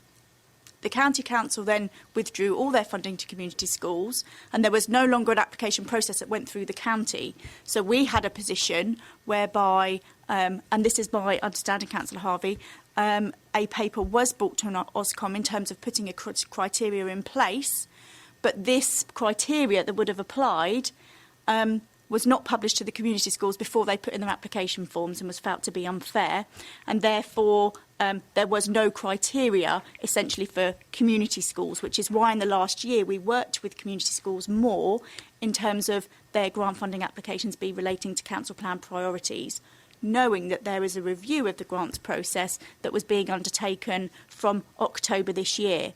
That the timing of the audit is entirely coincidental as to the review of the grants funding we were already doing. If I can explain, we pulled together all of the grant funding areas, knowing that we had one pot of money and we needed to apply one process and one application criteria. it also needed to complement the commissioning approach that the council has here. So we needed to ensure that we knew what our commissioning programme was and how long that was going to last for, and how we thought grant funding fitted in with that approach before we could then undertake that review, because we needed the review to fit in with the commissioning approach. So the commissioning programme and objectives for year one were agreed in Cabinet back at the end of September, and we therefore kick-started the review of grants in October. We do not want our grant-funded organisations, and indeed any organisation that might want to apply for grant funding in the future, because that's a very important point, that it's not just those that we currently grant fund, it's those that might wish to be grant funded in the future, that we work with them to ensure that it's an inclusive process of application. We went to the Voluntary Sector Forum meeting at the end of November, and it was as early as the 9th of January where we had a workshop here, both with our current grant-funded organisations to talk about how they can change their performance measures to being outcome-based, and the requirements that we'll place on them in terms of monitoring, and then also workshops about and how can grant funding look in the future in terms of the data that they'd require. And we got some really key messages from them on that we're now moving forward with. We're looking to report a new grants funding process through the relevant processes in March, but we've taken away the work from the 9th of January workshop, and we are working on a completely overhauled process to revenue grant funding across all those sectors that had previously been across the council. Councillor Harvey, if you want to come back. Thank you, Chair. In terms of the community schools funding, forgive me, Lisa, that isn't exactly how I understood it and remember it. We had individual SLAs with those community schools to provide services that were different from the county council. It wasn't related to the county council function at all in that context. And the issue we had drawing up the budgets, and this is the issue with the processes that have been identified here, content of applications was not always verified, assessments are weak, new grant applications were not assessed in a fair manner, supporting evidence is often not supplied, documents are not documented, no procedures could be identified for grant application and decision making, no procedures in place to ensure the legality of an organisation, monitoring processes are inadequate and do not ensure funding is spent in accordance with the agreement, document storage is haphazard. I mean, there's some pretty fundamental things there. And the bit that falls out of what you've just said, all right, you're going on to the new commissioning, but how are we now assessing cuts? Because this is the third year of these service areas, these areas of community groups and voluntary sector being cut. But how are we assessing it and justifying that if you're only now going into the commissioning process? And in terms of the percentages, Lisa, just looking at what I've got here, I've got cuts of between 20 and 5%, and in one case 78%. I mean, the variation of what's being expected and assessed as the list of voluntary is huge. And at the moment, what I don't have is any confidence in this because of what the report says. Councillor Harvey, let me begin by absolutely stating I'm not here to try and make excuses for any of those recommendations, and the timing of the audit has been incredibly helpful in informing the review to make so that I can make sure that all those areas are covered. Trying to pick up on some of the points you're making. Yes, data was stored because we had 3 different officers in having all their different storage methods. Yes, it was stored in different places. Yes, the monitoring information was different. Yes, the community schools, for the reasons I outlined earlier, didn't have a criteria that audit could find and assess it against. They could for arts and culture, and the voluntary and community sector couldn't for that. And in terms of, and this is perhaps where the team needs to be more transparent, it could be that there's a safeguarding policy or a health and safety policy that when we're asking for that every 3 months, they don't supply it every 3 months because they've already supplied it. We knew that. What we hadn't done is make sure there was an audit trail so that audit could pick up the fact that we have already got that and it is current and up to date. So there are definitely some learning points to be had. What we're trying to do now is ensure that there is one process whereby, and that's what, Councillor Harvey, that's a very important point. The grant funding applications for last year were granted 2-year funding. So there was a cut for the initial year, but that's not 3 years of cuts because they were grant funded the same amount for year 2 than year 1. It's just there's not 3 years worth of cuts there because it's been the same amount they've got from year 1 and year 2. That was deliberate to allow us the time to undertake this review. Just to put into context, the grant reports tended to be reported through the Oscom and Cabinet process January to March, and it's only from March, the applications for the following year then go out about June time. So the applications go out in June, and we already, and then we get them back in September to then go through that process again. So when Commissioning Business Unit inherited this in April 2012, we had to have applications out the door in June. There was no time in that small window to put a new process in place, and the team that were in place at the time did their best with how they approached that. Thank you, Lisa. Covered all? I mean, I've got some recommendations then later on, Chair, I think, that flow out of that, just some thoughts to be captured. But just a final point is I still have no justification, for example, the variation within the grants that have been given. There's no... looking at the system, and this is the issue, really, I appreciate all that you've said, Lisa, and this is my final point, Chair, is that there's no justification, objectively, for how the various grants have been arrived at. And the criticism from the audit report is that there are some significant issues with how those grants have been arrived at. Now, there are, and again, I use the community schools example because it's the one I can point to. It's not the only area. There's lots of the voluntary sector and the arts, similarly so. So the justification for reaching those decisions is something I'm very concerned at. And those organisations would have every right to challenge this council now to say, actually, guys, you have not treated us fairly in this process. And it hasn't been a level playing field throughout. And that's my point. But I'll come back with the recommendations later, Chair, but I will leave it here. Thank you, Chair. Yeah, if you've got a quick response to that, and then I'll pick up a list of questions being... Yeah. Wait. Councillor Harvey, I'm quite happy outside of this meeting to take you through the report that went to Cabinet last time about the justification.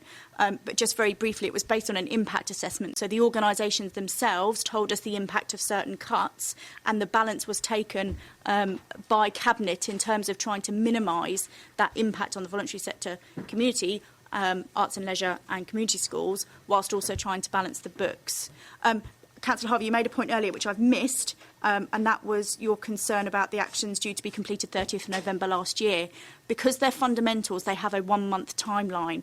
Audit and I have worked very closely over the entire period that this audit's been published in terms of knowing you can't do a fundamental review of an entire process in a month.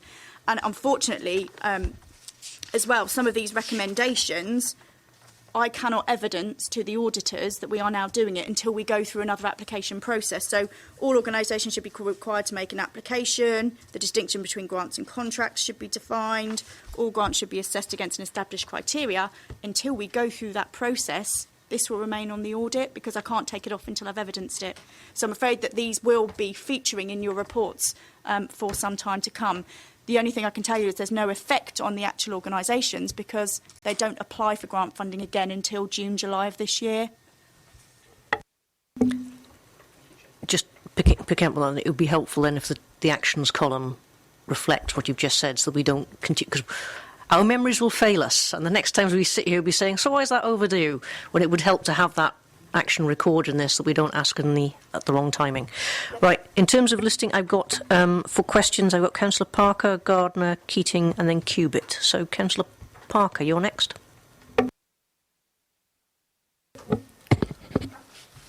Thank you.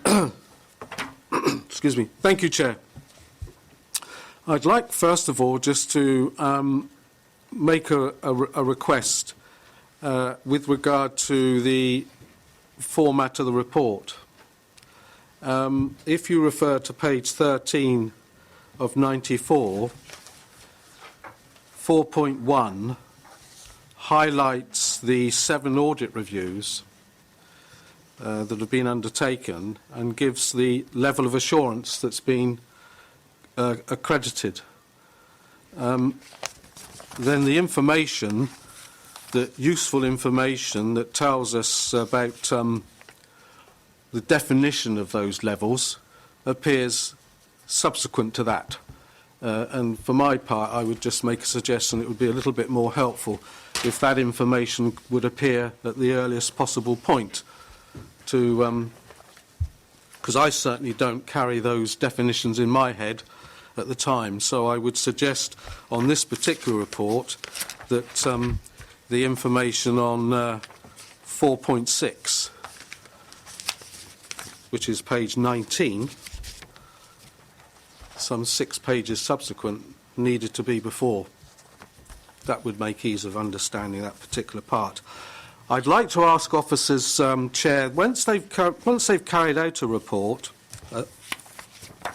or an audit of a unit, when would be the next cycle for that particular unit? Thank you, Chair. When I compile my annual audit plan, which I bring to committee each year for approval, I carry out a risk assessment, and as part of that risk assessment, again, I'd look at previous audits, for example, grants, where normally we'd maybe do that once every 2 or 3 years, but because of the issues that have arisen this time round, it will be carried out again next year. So when I come to you in April, I believe it is, for approval, you'll see grants on the audit plan again. So again, it's all done on risk assessment. So my next question would be, observing in several of the audit reports of individual units, there's repetitive recommendation of monitoring. So my question to audit team is, when and how do they monitor the outcomes of their recommendations to the units? That's what we, as I mentioned earlier on, we have a follow-up process on a monthly basis. We, after the date the recommendation is due for completion, we do follow up and request information from the officers, either on progress of the audit and for evidence of completion. And we do review that information, and it's one of Emma's jobs here to actually to check the quality of that information, and if we're not happy that if we're not satisfied that the recommendation has been completed, then we go back to the officers and we basically ask for more detail, or often go back and do it again, sort of thing. And we would say we carry on with that until the recommendation is complete. And as you know, anything that's overdue is reported to committee. Ultimately, the head of service and the manager is answerable to the audit committee. Chair, there's a lot of information contained in all of these reports, very detailed, and I think as a passing comment, I think it's been a sterling piece of work that's been carried out by internal audit. The one concern that I have is that we just have the words, the officer's comment has that they assure themselves items have been completed, but I don't see necessarily how that's going to be, as a member of this committee, my satisfaction that actually some of the comments that are made by the unit managers, give an example of one was where it was to do with on the audit of human resources, which is page 37 of 94, right at the bottom of that page, where it makes a comment about members' expenses and a reminder to be made that members should have business insurance cover. In the unit manager's report, it states that that's been completed.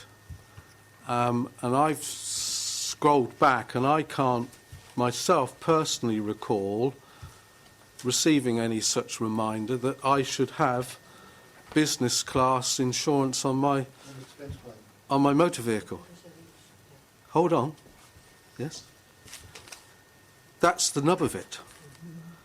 I don't complete expense claims. So I haven't been advised. Exactly my point, Roger.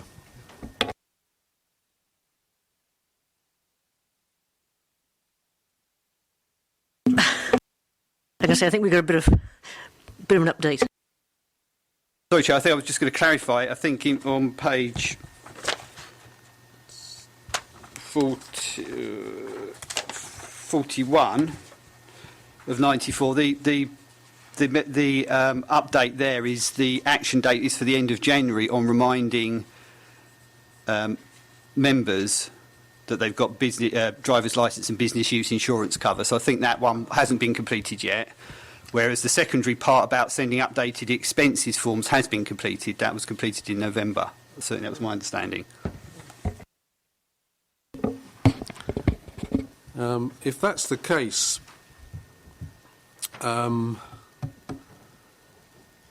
it's amazing to think that that would be left till the 31st of January if you're talking about reminding members that they should have Class 2 business cover. I've mentioned this myself personally about this particular aspect, and there seemed to be some element of confusion. What I wanted to go on to ask, and I thank Kevin for the clarification, which I'm understanding he's now saying that the note completed the 4th of November 2013 only refers to the form, not the reminder. Is that specifically the case? Definitely. Is to ask what wording is Audit using for business use? Because there is actually a common mistake made in relation to business use. A certificate of motor insurance can state under social, domestic and pleasure, travel to work. That's not business use. So I'd like to also ask Audit, what wording are they seeking? And that needs maybe to be clarified. Thank you, Chair. We don't actually recommend the wording to be used. That would be the responsibility of the head of service straight the manager to determine what they class as being the relevant wording to cover that recommendation. Sorry, Chair. Internal Audit will not recommend the wording to be used. Our recommendation is that you need to identify business cover.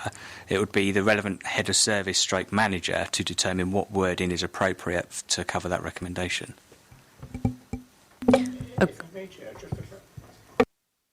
If it's how many heads of service should we talk to then to get all different variations of words? It might suggest. Hang on a minute. I'm just going to. I see where we go. This is HR, and before we get too far down that road, can I just remind everybody, when it comes to things like insurance cover, it's the responsibility of the person actually driving a vehicle to ensure that they have appropriate insurance for the purposes they intend to use that vehicle. All that's going on here is that Audit has identified, through the process of HR, that there is a gap there and that actually members should be reminded of their need. And that obviously has arisen as a result of something going astray there, or perhaps questions not being answered. So let's not run away with ourselves. As with anything else, there's an element of personal responsibility here. So if you're driving a car in relation to council business, we individually have to make sure they're appropriately covered with our insurance company. If we need guidance on that, all Audit are pointing out that currently HR could help us by reminding us this fact and providing us some guidance. I don't want to go down a route where HR has taken on a responsibility to ensure that we are driving within the bounds of the law. So I think that might just help before we go down a route too far. But I think it is the case that HR need to respond with the guidance. They've already sent out the expense claim form, and I remember that coming out and wondering why have I got it. Nonetheless, the expense claim form in itself wouldn't discharge their action because, as you quite rightly say, not everybody would refer to it. So I think we've got an outstanding action for the end of January, and we can expect a note shortly, I'm sure. Do you have further questions, Councillor Parker? Yes, I do. Thank you. I'd like to refer to page 53 of 94, which is the audit of the Treasury Management. And I want to talk to this specifically at this stage, and I will pick it up again on paper D. But this is in regard to the audit. I want to ask the audit team on key findings, which is paragraph 2, the 6th spot down, which the comment is, under key findings, all investments were found to be made in accordance with approved Treasury management policy, financial regulations, standing orders and the approved lending criteria. I'd ask to be just given a small indication. I don't want to report in itself. I would just like to, the question I like to ask is, what level of checks are carried out to be able to make that finding?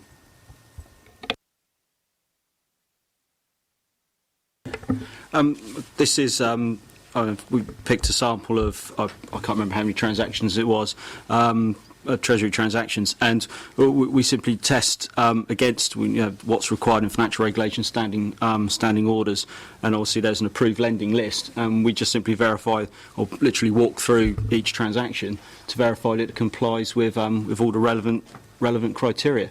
It's simply that. It's a compliance check for the sample that we took to make sure all the boxes were ticked as far as the standing orders and financial regulations and the Treasury management policy were concerned.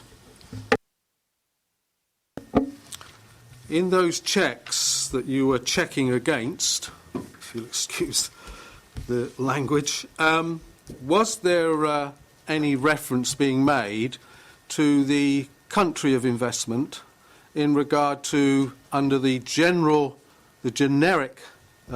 labelling of ethical investments?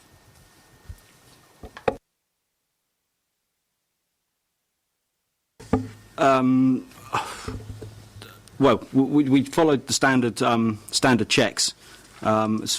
We have there's a lending criteria list, and there's basically organisations listed on there which we're only authorised to deal with. And there was, if they were on that list, then the investment was considered valid.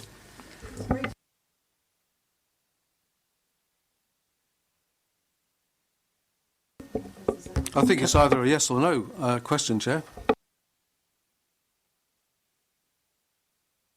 Yeah, I'm going to say I think it depends on what's within the standing orders. So essentially, audit will audit against what the standing orders requires. If there's a requirement specific about ethical investment, it'll be checked. If there isn't, it isn't. I'm not. I don't want to stop you going down that route, but I'm just wondering whether there's something you can pick up offline with audit, with the standard, or with an example, because that might help. Because I'm not quite sure we can answer it here otherwise. Yeah. This very committee agreed, and I didn't have time, Chair, to, as it were, to identify which meeting. But this committee agreed, I believe, and it was actually went through the papers to council, full council, that this council would not knowingly allow investment to be made in economies where there are known human rights issues. And it's to that I'm addressing. Yeah, and I'm going to say I seem to remember that as part of a Treasury management policy statement. I don't think there's any absolute investments, is All right. You wouldn't invest in anywhere. Okay. So can the officer answer? Yeah. Let's just see if there's a response we can give now, or whether we need to take this away and come back. Sorry, Chair. All I'd say is the current council policy is appended in the next paper, and that hasn't changed, and that doesn't make that reference in terms. So that isn't part of the policy criteria. But for the whole of the current financial year, the investment has been restricted to UK financial institutions as part of the strategy. So it didn't apply at all for the current financial year. I think there is an opportunity, and when we deal with paper D, to deal with that matter. Okay. I've got Councillor Gardner next. I'll try and keep this fairly brief. 16 of 94, going back to grants. Hang on a minute, folks, can we just pay attention? 16 of 94, going back to grants? Yep. Item 10. All organisations should be required to make an application for grant funding. I'm sure it actually mean that all organisations should apply for grant funding. But all organisations that want grant funding should apply.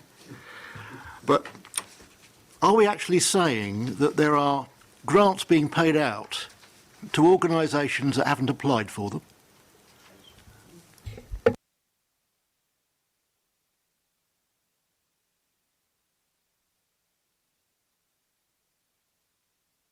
Well, from our sample testing, yes, there were some grants that were paid out where there had been no application for that year. This does sound like a fundamental error. Why did this happen?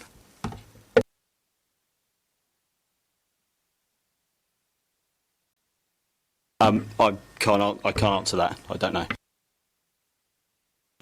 Councillor Gardner, I don't wish to be unhelpful either, simply to say that when we inherited all the grants, there was, I think it's one particular grant that was a payment that was made out by a particular business unit. We're trying not to name any organisations within this meeting, that was received a payment every year. It wasn't a grant, but when we've inherited it, we've said, well, actually, that is a grant for them to do something and do a job on behalf of the council, and that should really come through an application process, and therefore they have gone through the application process when they were grant funded last time, and will be subject to all these reviews, and in future will have to do that.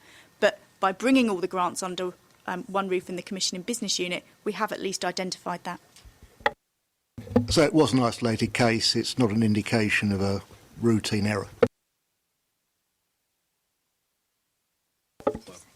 Councillor Gardner, I only know of one case where we have inherited a situation where they were continually grant funded given money year on year, and now it's within the grant funding. That's my understanding. I can just ask the auditors, is that your understanding?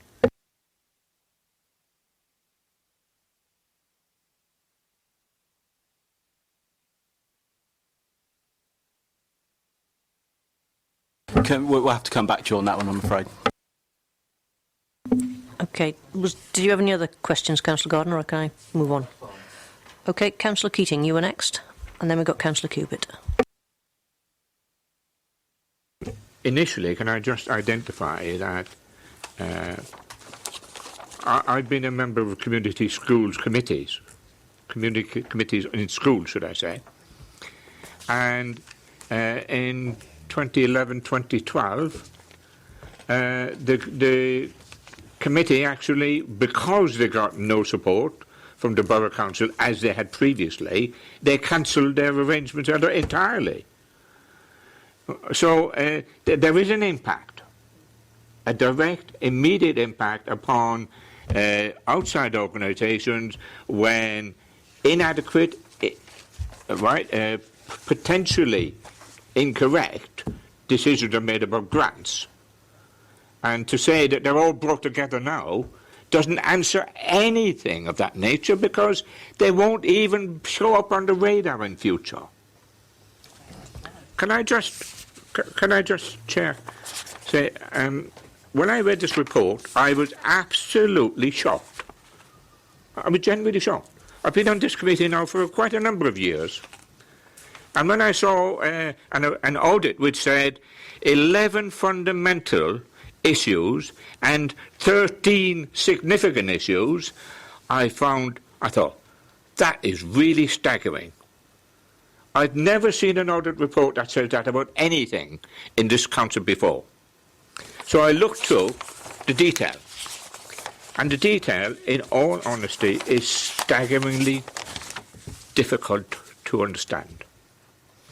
It shows a whole raft of incompetence, inefficiencies, inadequate management, and nobody actually picked it up, only by accident, when they were all brought together under a reorganisation that says, oh, put them all together with commissioning. Putting them all together with commissioning does not justify a whole raft of things. Inadequate application forms, weak or little evidence, poor inconsistent information, not assessed in a fair manner. Just remember this. This is our Borough Council. Not assessed in a fair manner. Inconsistent across grant groups. Not documented. Assessment, not documented. Supporting evidence not supplied or incomplete. Meetings and decisions not documented. Now, this is our Borough Council. And it's real money. And it's the council taxpayers' money, right? Undertaking passive on existing organisations discriminates against new organisations. We're practising discrimination. It goes on. officers currently work to individual criteria and processes. Right? The current processes are inadequate and do not ensure funding is spent in accordance with the agreement. No standardised procedures.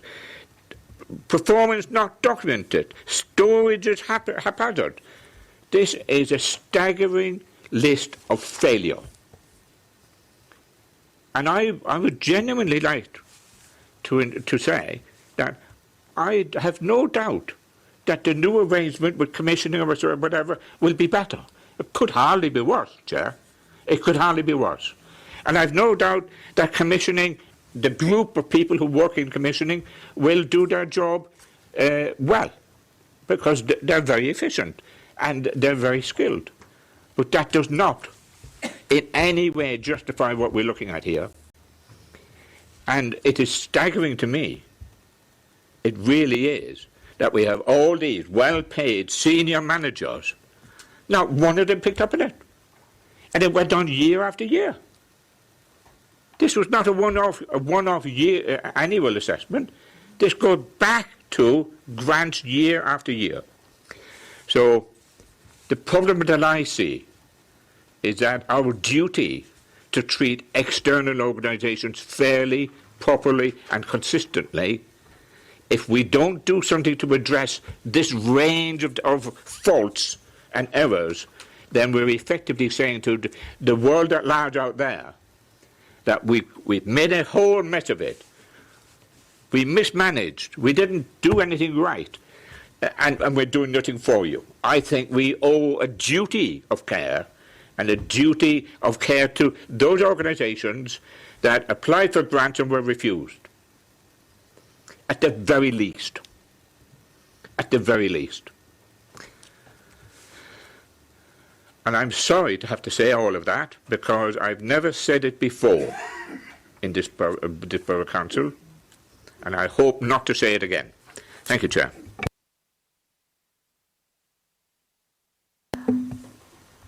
And saying it in the questions was helpful as well, but at least I know that I'm not... The question is, are you not staggered? I think I will pick up on your comments from the summary, because you made some very valid points there, and I think certainly captured the mood or the essence of us all in terms of what we see in this particular report. So I'll come back to that. Councillor Cubitt, have you got some questions or comments? I will happily allow the same latitude if you wish to go down that direction. No, thank you, Chair. Firstly, I, like Councillor Keating, have sat on this committee for a very long time, and I am going to ask three questions. The first is there are these fundamental recommendations that are overdue. There's 16 in total, and Councillor Keating and I and Councillor Leake have raised them before ad nauseum, and specifically one of the points that I flagged up, I think, last year, because I brought in all my previous audit papers, was that it wasn't a target completion date of 2012, it was actually a target completion date of 2007. So I was hoping that the original target completion date was going to be inserted at, which was our request, our agreed position as members of this committee last year. And it hasn't happened, because I can assure you that the Property and Facilities Management team are supposed to have produced a single database, and that was supposed to have been completed in 2007. And yet, on this paper, it suggests that the completion date was the 30th of April 2012, and that's not accurate. And I consider that to be extremely serious. And it goes together with this debate that we had earlier about ownership. So who is the portfolio holder responsible for the department that has had as a target completion date of 2007 and still not completed the task? Who is that portfolio holder and who is responsible? Because we've had Mike Bovis in to explain why it wasn't achieved, and we've been told that there was long-term sick, etc. But there has to be ownership. And if the peer group is to be believed and the IGA is to be believed, there's no point in asking Mike Bovis to come in again. It's either Tony Curtis and the portfolio holder or the cabinet leader. So that's my first question. My second related question applies to the grants to voluntary organisations. I'm, as I'm sure all of the members here, trustee and director of various voluntary organisations in Basingstoke proper, who have sought grant funding over the years. And I've been through the process, and I've met with relevant portfolio holders and relevant departments, and I've been explained to very explicitly that there were very specific criteria, that all of the existing recipients of the grants could no longer take it for granted that they would continue to receive those grants. I had the now current leader telling me that those that received monies in the past had to prove over the next 3 years that they were seeking third-party fundraising activities because the council would only give money to those organisations that proved that they were seeking third sources, and that their dependence upon our council was reduced, and only on that basis would they be considered for monies going forward. So I'm slightly confused that it sounds like there doesn't seem like there were criteria, because there's not at all what I've been told, and I've been told by Councillor Sanders and various other portfolio holders in their time that there were very specific procedures. And so I would like also to know who's responsible in the portfolio and the cabinet for this, because the decision to put all of the grants into one area was made by the cabinet, and surely they anyone who is running a team, if they instigate a change, must have the departmental heads explain to them how the implementation of the change is going to occur, and how all the things are going to ensure that our recipients are seamlessly treated. Councillor Cubitt, I need to make clear that this audit was undertaken just on the process of the grant allocations made once the commissioning business unit took over. So it doesn't go back and look at any previous year's work. So, for example, in the voluntary and community sector, there was a robust criteria, a robust application process, and a very transparent and full report that went through Ofcom and onto Cabinet. But Audit haven't looked at that. What Audit have picked up is us trying to deal with, we've got one pot of money, 3 different old application processes and criterias. They all need to apply on the same application, and it was decided by Cabinet that that was on an impact assessment basis. So what would be the impact of a cut of no grant funding, a cut of 5% and 10%, and various options, and that was how applications were made that year. So yes, there wasn't a transparent criteria that everyone could look at and say, how am I? It was a judgment call taken because we had 3 months to put something in place once the grants came into commissioning process before those application forms had to go out. So absolutely, this was not ideal, but it was the best that you could do in 3 months to get application forms out of the door so that organisations could make their applications for grant funding. Okay, but I don't want to labour the point, but just as a subsequent, who is the portfolio holder responsible? Because if in my former life, I'd have, when you merge departments, you have roles that each department play, and you have processes in place. And when you merge a department, it is normal to have a modus operandi on how you are going to facilitate the merger. That would be the norm. Sorry, Councillor Cooper, I realised as soon as I switched off, I'd omitted to confirm that. So the first portfolio holder for commissioning, who was the overall budget holder, was Councillor J.R. Wendina.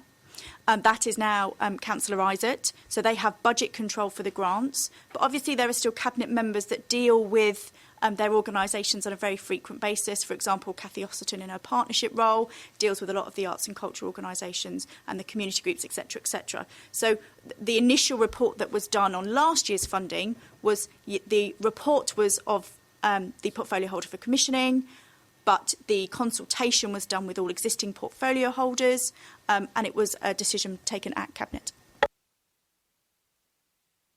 So ultimately, if we talk about responsibilities, because one of the things the reason why we had a lengthy discussion earlier on today is that responsibilities for political decisions lie with the portfolio holder. What you're effectively saying is that when the decision was taken to merge the 3 commissioning activities into one department, that the portfolio holder that promoted and prompted that and was responsible for the implementation of that was Councillor Jayawardena.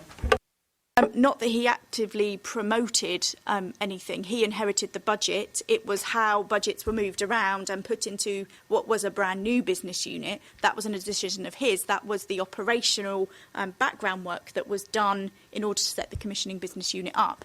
Our remit was revenue grant funding. We identified the revenue grant funding across the council and pulled that into the commissioning business unit. The report that awarded funding at the levels recommended, the Cabinet report was a report by Councillor Jayawardena as portfolio holder for commissioning.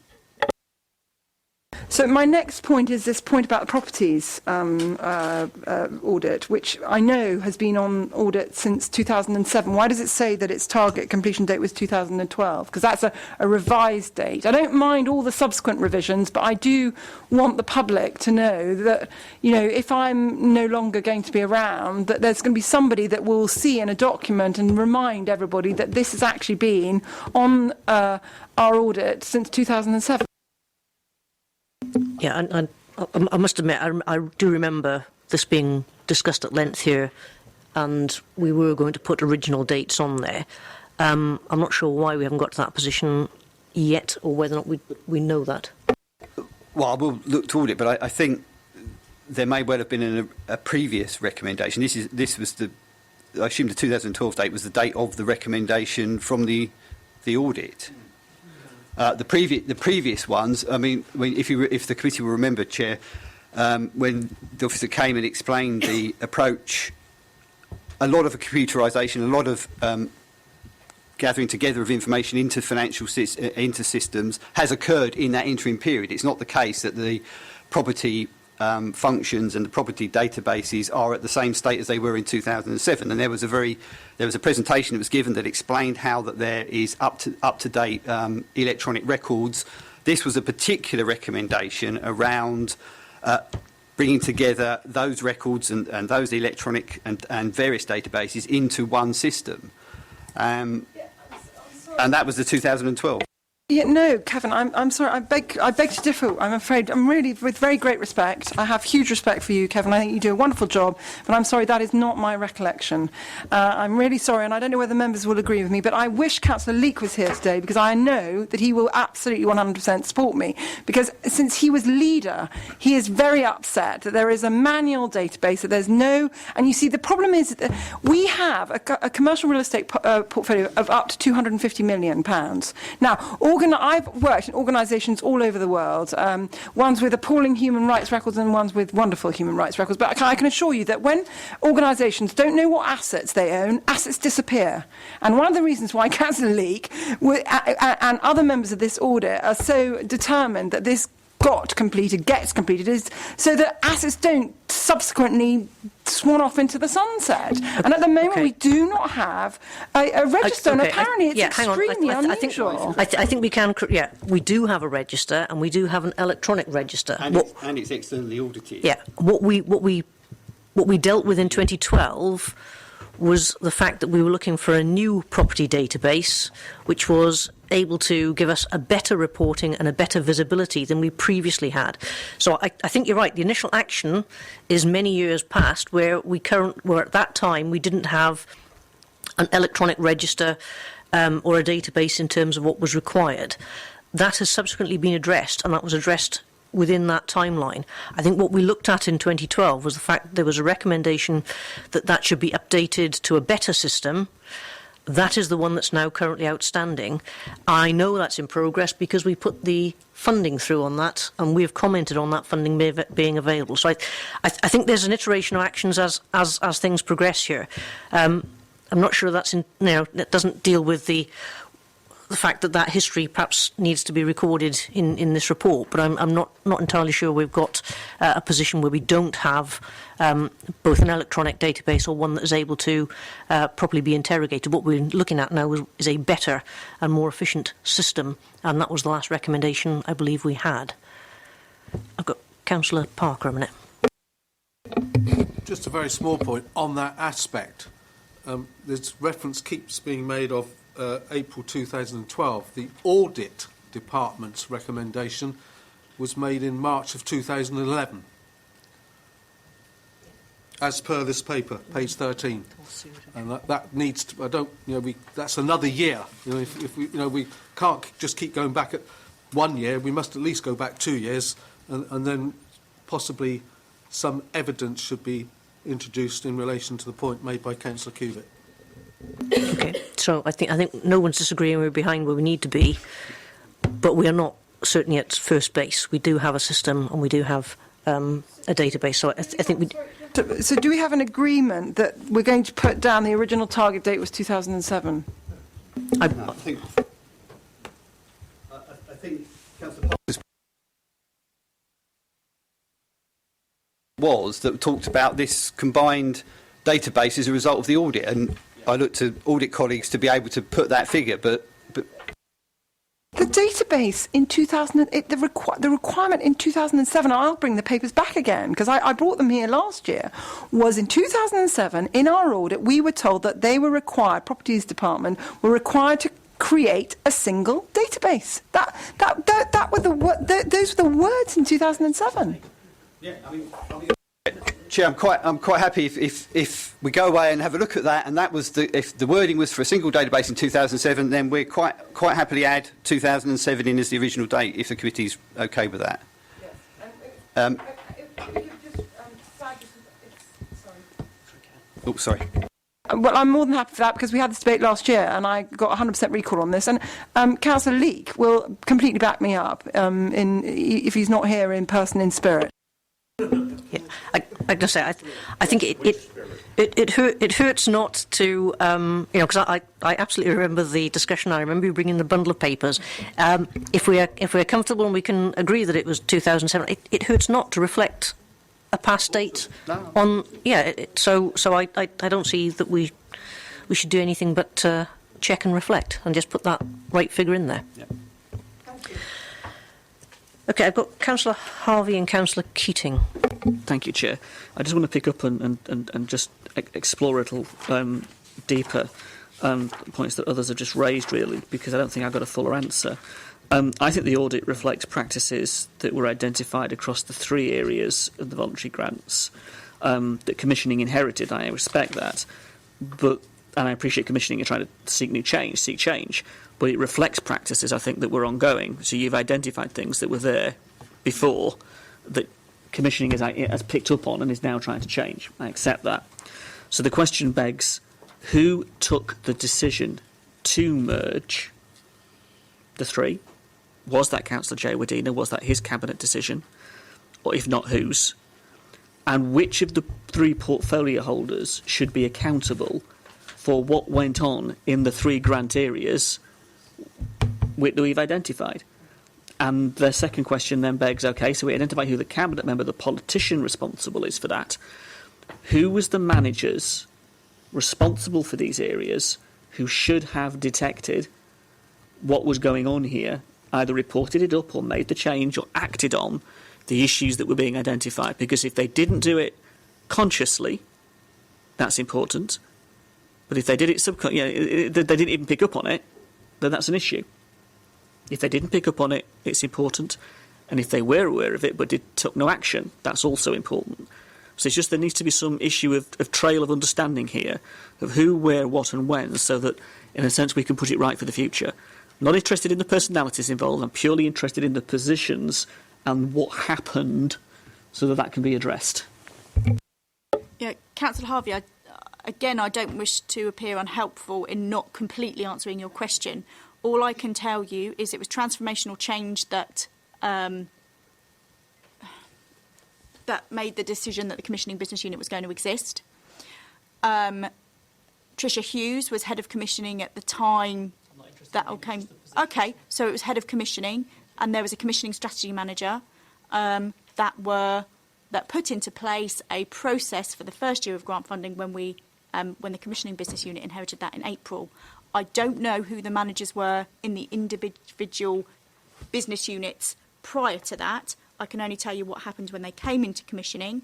The first portfolio holder for commissioning, like I've confirmed, was Councillor Joe Wadena, and I think it was May last year that was transferred over to Councillor Isaac. This might be slightly unusual, but in trying to move us forward, I'm going to propose a resolution from the chair. If you will, can I just run this past you and just see if you can ruminate on it while because I think yeah sure, because I think I've certainly got Councillor Keating left to ask a question, and then but I'm just trying to recognise we're going to go back to grants, and I was trying to sort of capture the mood of the room, as it were, and trying to keep us on what Councillor Harvey was just saying, looking forward. So just as a first thought, that this committee wishes to express its dismay at the outcome of the audit report re grants to voluntary organisations. That is the findings of 11 fundamental and 13 significant recommendations. This shows a long-standing lack of rigour in ensuring grant allocations are made appropriately, fairly and deliver value for public money spent. This committee is assured that deficiencies in processes have now been surfaced and will be addressed, but seeks assurance that appropriate ownership, oversight, skills and support for implementation of future rigorous processes will be undertaken. I'm happy to repeat that, but I'm sort of trying to capture the mood so that we have a resolution that moves us forward, not keeps taking us back into detail. I'm happy to leave that with you and then put that forward. I've got Councillor Keating and then Councillor Parker. Yeah, thank you, Chair. I just want to ensure that we have a bit of clarity here. The audit was carried out and it related and used the evidence which was existing and had previously been applied. I know it had been previously applied because they were the criteria at the time. Now, the fact that it was done in 2012 doesn't in any way, shape or forward or exonerate anyone for what they were doing immediately prior to 2012, because those were the standards and criteria they were using. I too am more concerned about moving forward, but I do believe we need to move forward with a remedial variation to what we're currently doing. Doing what we should have been doing in the first place is good. Doing it well in future is good. But remedying the impact that what it might have had on external organisations, I think should be part of how we do go forward. And that's the point that I believe that's being missed. It is essential that we recreate and re-establish the credibility that the Council had before we read this audit report. Thank you, Chair. Thank you for those comments. I've got, if it's a quick one, because then I've got Councillor Parker and Harvey. I understand where Councillor Keating's coming from, but I just think that it would become overwhelmingly complex on so many levels. And given that we've had assurances from Lisa that actually the voluntary section had very robust requirements, I think to end up trying to remedy what we do or don't know ends up being almost impossible. So whilst the aspiration is applaudable, I just think that it would be nigh on impossible in practice. I mean, we can't even organise our Constitutional Working Party. So I think it's laudable, objective, but I think that the Chair's statement of fact is probably a good starting point. Councillor Parker. Thank you, Chair. We're going to do comments overall, but on this specific point of your suggested motion or recommendation from this committee, I think it's essential that when we're asking for a sizable piece of work to be done, that should also make a comment with regard to sufficient resources to be put in place for this work to be carried out. The problem that is being suffered, I believe, more and more, not just in relation to this committee, but other committees, officers are being tasked to carry out functions, and where we've got demands for departments to obtain and achieve further cuts, it's the issue of where are those resources.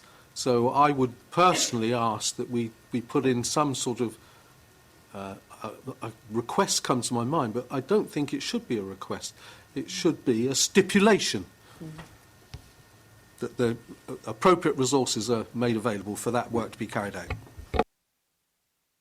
But I'm not in favour of going backwards. Thank you. I'll add a note and then read that out again. Councillor Harvey, I've got you. Thank you, Chair. I do appreciate what both Councillor Cubitt and Councillor Parker have just said. You can't just rewrite history as easily as you know the principle of the matter might suggest. The problem is, and this is where I have an issue with simply saying, right, draw the line here and carry on, is that there are voluntary groups, and the voluntary sector wasn't all singing, all dancing either. There were issues in all of them. And the issue is that there are groups who no longer have funding, who had the processes of work properly, had there been a fair and level playing field, had the application process been possible in the way that's been described in the audit report. The impact assessment, most organisations, and organisations I was involved with at the time, couldn't fill it out because most of the questions, in some cases, weren't relevant to them.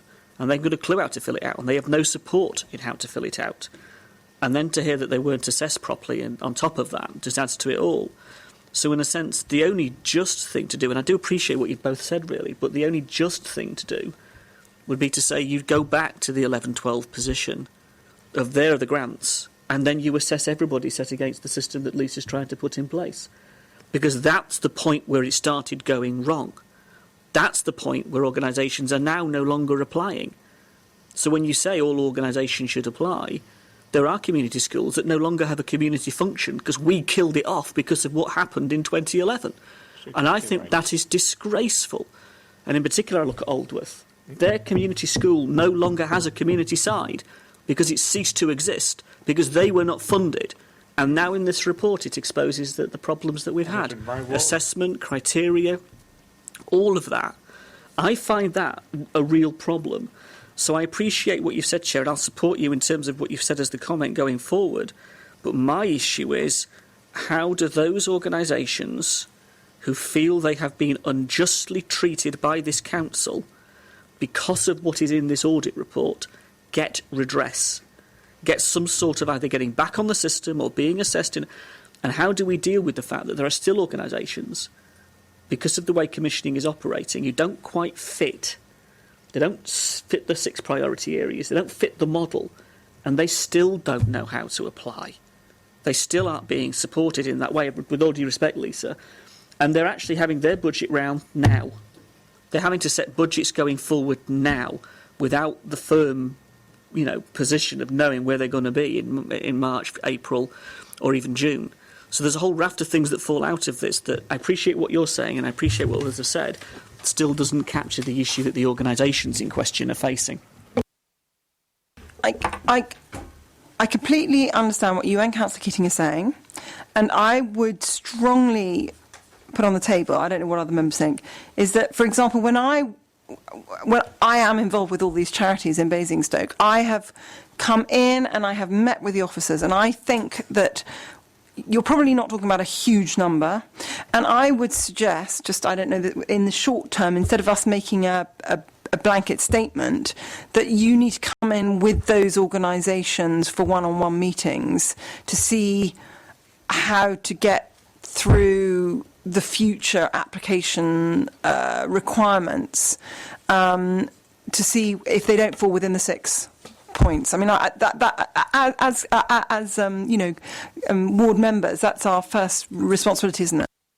I think the only way to do this justly is that this report needs to be posted out to all of the organisations involved with a letter saying, if you wish to discuss the issues raised here, if you feel that you have issues that fall out of this, you should come and talk to us, and that the officers genuinely collect that information from all of the voluntary sector, because I don't know them all. I know them in my ward, like you say, and I know others have got others in their own wards, and so on. But at the very least, this report should be sent to those all of the groups, saying quite clearly, this is what has been shown. If you have an issue, then we need to listen to you. That's how partnership should work. We've identified, we've messed up, and we need to engage with them properly to hear what their issues may well be. And that includes organisations that no longer apply for funding in the context that Aldworth is, for example. Yeah, I'm going to ask the head of commissioning to advise us, because I think there might be a different route. Yeah, thank you, Chair. Councillor Harvey, we have very, very good relations with our grant-funded organisations, and in fact a criticism of Audit was sometimes perhaps that relationship is too close. So one thing I can categorically reassure every member here was that when previous applicants for grant funding applications didn't make an application that year, we spoke to them because we have relationships with them. They're good relationships. And I know of one example with a community school that I believe is in Aldworth that actually didn't make their application for grant funding because they had to complete the impact assessment. And the £2,000 that they got wasn't worth the effort of completing that impact assessment. So I understand there were 3 community schools that took the decision not to apply for grant funding that year. But there were none of our major organisations. There were 2 organisations that wanted to apply, that had applied for grant funding that didn't award it. And we've been working with those organisations. One of them has made an application through the Leisure Initiative Fund, so a different pot of money, and indeed might be making an application through Big Say. So we've been working with them about other pots of money that they might be able to draw upon. So, you know, I take Councillor Cubitt's point that if there's a case with Aldworth, but actually the engagement that we've had, I want to keep our engagement with our voluntary community sector, our community schools, and our arts and cultural organisations on a really good and proactive level in terms of I want them on board with this review, because what we need them to be doing is their performance monitoring information, delivering for outcomes. This is a really different way for them to be thinking. And what I don't want to do is knock that, the really good work that's going on now, knock that off course because we send an audit out. I'd want to speak to them about the audit if they wanted to speak to me about it, but to send it out hard, I can't see being proactive. Thank you, Chair. I totally understand that, but it's really hard, this, isn't it? Because you don't want to. I mean, I don't want to kick the unit at all, but at the same time, when those decisions came through the council, until we as members picked up the phone and said, "Guys, do you realise you've got a 15% cut to your budget?" They hadn't got a clue until they then came along the night of the committee to make their representations. Now that was the case, and that was the case on that committee meeting. Now, that's changed because of what you've now done with the commissioning and the way you've gone about. I recognise that. All I'm seeking, all I want to have, in a sense, is the sense of saying, look, this has all been identified, and everybody on this list is being treated on a fair and level playing field. It hasn't been thus far, and I want it to be going forward. So, in a sense, I'm going to back off now. I've made my point, and I hear what Lisa has said, and I'll look for it in what you're going to do. And then we should scrutinise it once you've got it all going, really. Well, hang on a minute. I've got Councillor Parker first, and so let Councillor Parker speak, and then. Thank you, Chair. I've got to say that my understanding of the process, not trying to brush under the carpet the administrative issues in relation to some of the points that have been highlighted in the report and commented on by Councillor Keating. But my understanding of the transition period, the introduction of the new method of allocation of grants, I would say personally adequate notification was given to all organisations. Workshops were organised for those organisations to attend, where they were, as it were, handheld through the implications of the change, and not necessarily wanting to comment on any one organisation specifically. Adequate opportunity was given and support by individual officers in the various departments of voluntary sector organisations as to how best they can make their case. And I think it's actually wrong, Councillor Harvey. What you're suggesting is that there was a last-minute notification that they would suffer cuts in funding. The period before that, Councillor Parker, not for cross purposes. Well, then I'm not sure what we're actually debating then in this case. My understanding is there's been a very difficult passage that's been carried out by officers in relation to how grant funding is conducted, who should be in receipt of grant funding, how it matches with the Council's priorities. And my observations are, and I have been involved personally, is that it couldn't, that particular aspect of the function couldn't have been done better. No criticism of Lisa. Okay, Councillor Cubitt.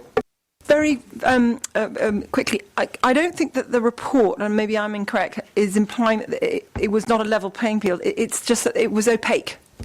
Is that not correct? And the opacity is, I mean, is what we're discussing, not that there's been an audit officers. Okay.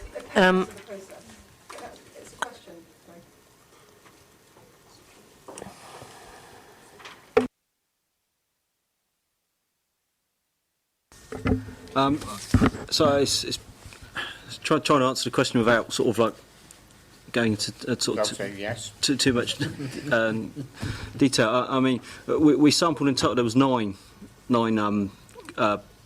applications that we processed then, and yes, they came from different areas, and there was preferential treatment. There was long-standing relationships, and because they all came from different areas. As Lisa said, they got a good working relationship, and sort of main criticism probably, sometimes a bit too, sort of a bit too sort of friendly. And yes, I guess opaqueness. There's nothing fraudulent going. I'm not saying anything like that, but it's just a general lack of transparency of the process. From our point of view, we look at the process, and we would expect for a grant application there would be one process. Okay, you will get variations depending on what area of grants for sure, but we would expect to see one process that all organisations need to follow, whether or not they've had whether they're long-standing recipients of grants or whether they're new. So we didn't see evidence that that there was that level playing field, and simply from a process basis. Okay, thank you. Councillor Keating. I mean, there was a big difference between incompetence and bad management and opaqueness. I mean, the report is very clear. Inadequate, right? No evidence. Inconsistent information. Not assessed in a fair manner. This is nothing to do with opaqueness. This is to do with inadequacies, incompetence, lack of application, little management. I mean, that's not opaqueness. This is incompetence at the most general term I could use, with the best will in the world, I hasten to add. Councillor Parker, I am keen to push us forward. I'm happy to hear from you, Councillor Parker, but then I'd like to return to sort of the resolution and try and bring this to a close. I'll allow Councillor Parker, Councillor Gardner, and then I really do want to try and get moved on.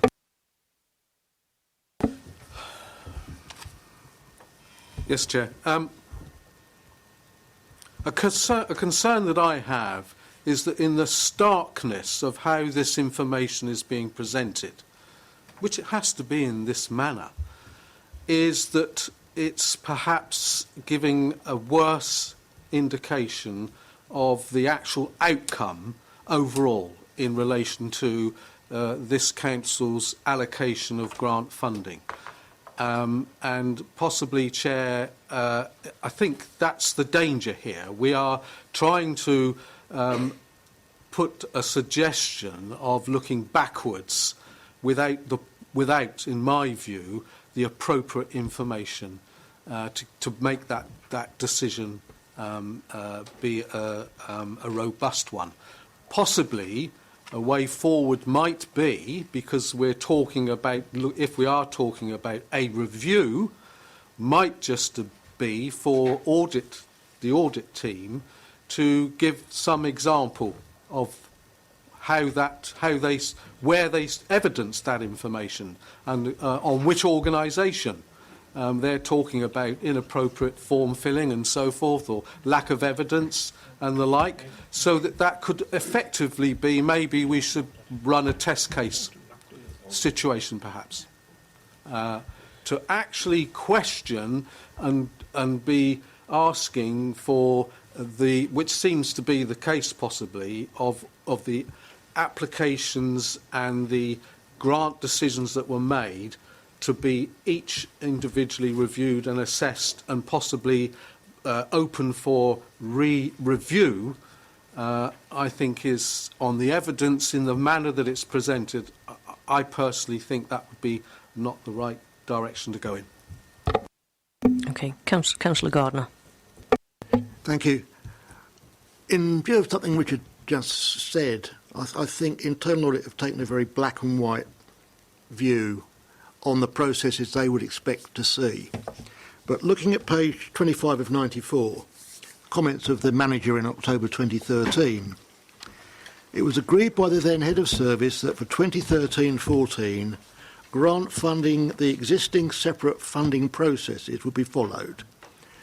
Now, I suspect when Internal Audit came along, they were looking for consistency and not finding it. But then consistency wasn't supposed to be there in the first place. There were going to be different funding criteria applied based on what had happened the year before. Now, that may not have been perfect, but to come in there and say they should all be the same, they should all be assessed on the same criteria, wasn't going to happen that year.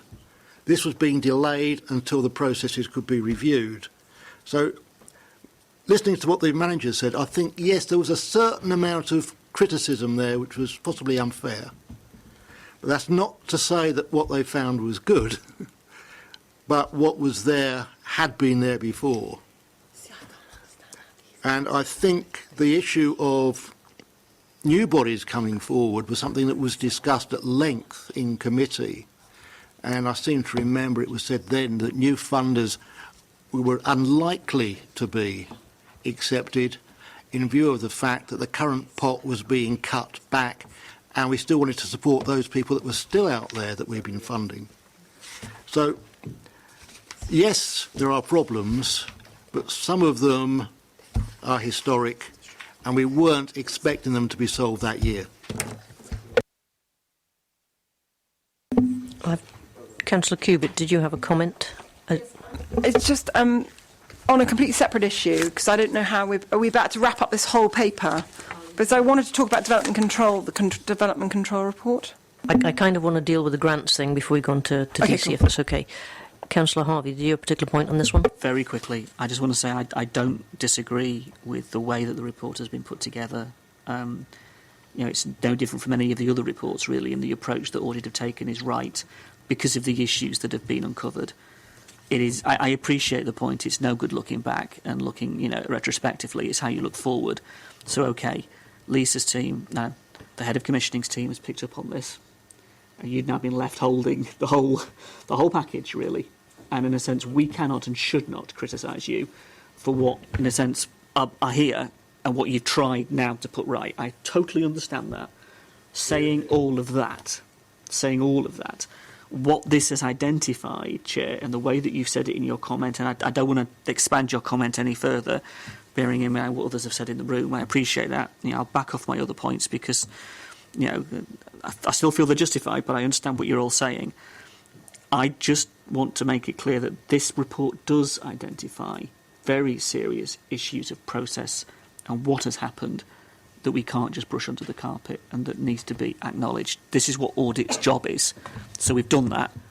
It's now for the head of commissioning, I think, to come back to this committee, either through the audit process in the way that you'll go through reviewing it in 12 months, or separately, if we so choose, to actually hear what you've done to put all of this right, to then give us the confidence of it. Yeah, it's got to sit. No, it's got to sit with a politician on this.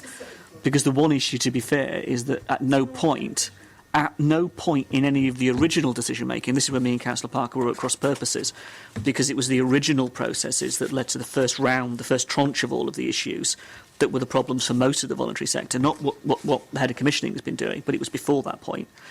And in that sense, the cabinet members then didn't take any responsibility. No politician has at any time accepted responsibility for any of this during any point in the process that I can see. And that is a fundamental weakness, and I'm sorry, but that is it's a criticism that isn't captured here, that maybe we do want to capture, that where was the political oversight of all of this? Okay, I'm going to allow Councillor Keating one comment on this, and then I will read out the revised form of words that I've picked up based on your further comments. Thank you, Chair. I am very conscious that I have articulated criticisms, and I make no apology for doing that, because I believe I can rely on the auditor's reports to this committee. And this is the only audit report in this particular paper or document that has this level of inadequacies identified. And it's the only document of this nature in an audit report over the last few years that I have seen, which has this level of it.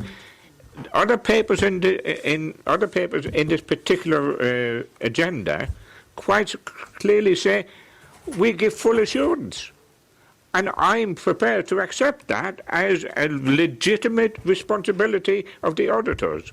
So, if there's a bad report, then I believe the auditors are not the fault. Thank you. Okay, I think I've got a sense that certainly in terms of ensuring good, transparent processes across commissioning, contract management, procurement is something we all want to see. We've already seen some changes in respect of project management, and we've got the handbook now in circulation, so there are some key business processes that this committee is certainly keen to ensure happen, and don't just happen on a documentation sense, but actually happen in terms of our ways of working and support for the teams required to implement them. So, I'm going to try this again to bring this grants section to a head. We commend Audit as well. I don't have any problem with that at all. Okay, so try and just bring your comments on the grants paper to a conclusion. This committee expresses dismay at the outcome of the audit report the audit report in respect of grants to voluntary organisations. That is, the findings of 11 fundamental and 13 significant recommendations. This shows a long-standing lack of rigour in ensuring grant allocations are made appropriately, fairly and deliver value for public money spent. This committee is assured that the deficiencies in process have now been surfaced and will be addressed, but seeks assurance from the portfolio holder that appropriate ownership, oversight, skills, support and resources for implementation of future rigorous processes will be undertaken. That's the resolution I've worded. Quite happy that we direct that with an invitation to the portfolio... to whoever, the portfolio holder, to come maybe and give us an update. But can I just put that resolution on the table? Happy to read it again, or looking for... Very well drafted. I was going to say, looking for a seconder, not a compliment. Right, seconded. And are we in favour of that? Yeah. Sorry, all those in favour? Yep, fine, okay. Thank you. Right, I'm going to close the grants bit. Are there any other comments, questions in respect to the papers? Councillor Cubitt, I know you want to deal with development control. Oh, Councillor Godson. Oh, please, right. Thank you, Chair. I'm surprised that Development Control got such a good report. I sit on Development Control, and I don't read anything here which I recognise. Just to raise 2 points. Planning administration, 34 of 94, adequate guidance notes on planning processes are available. So then it goes on. Planning application, oh no, hang on, I'm reading the wrong thing. General decisions are issued in a timely manner.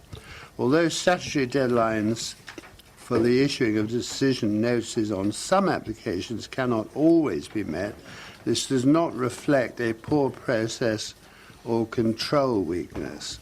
I have many examples in my ward of applications which are not decided on within the statutory period. And I'll quote one fairly outrageous example of a person who put in an application last June and only heard about 10 days ago that it was being turned down.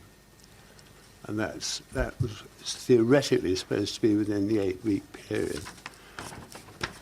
And then I'm also disappointed with the comments about enforcement, because in my view, the enforcement department is I don't know exactly what their control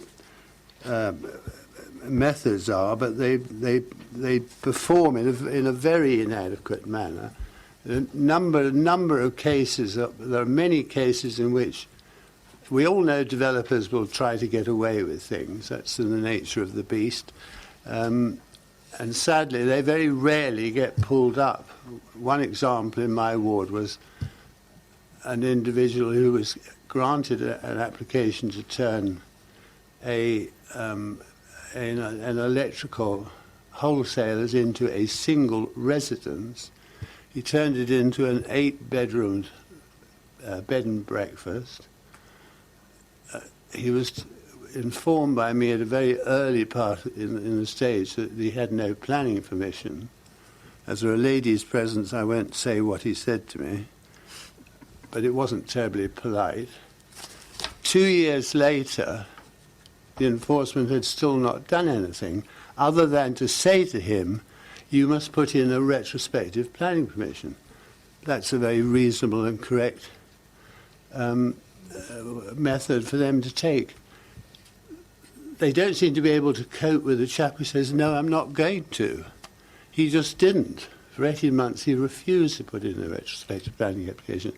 Subsequently sold it on to somebody else who has now applied for and been granted a application to turn it into an 11-bedroom HMO. But I mean, the point I'm trying to make is that builders get away with blue murder because there isn't the enforcement team are not strong enough, to really get to grips with.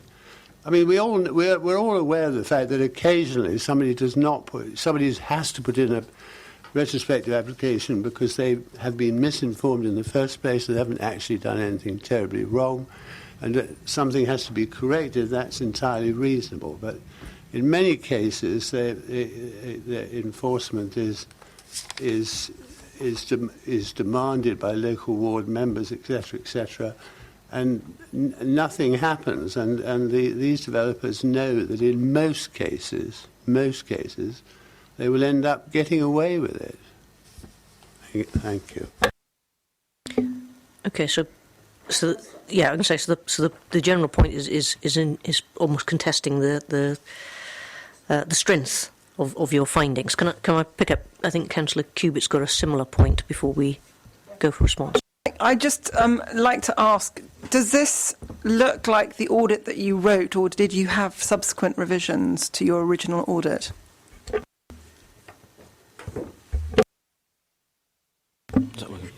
This is the final report based on the original draft, which we discussed. It was drafted by one of my audit team, discussed with the development control team, and I've seen the draft through to the final. And there's been no, there's been amendments between the draft and revised, draft and final, as there always is with every report where we get things sometimes factually inaccurate.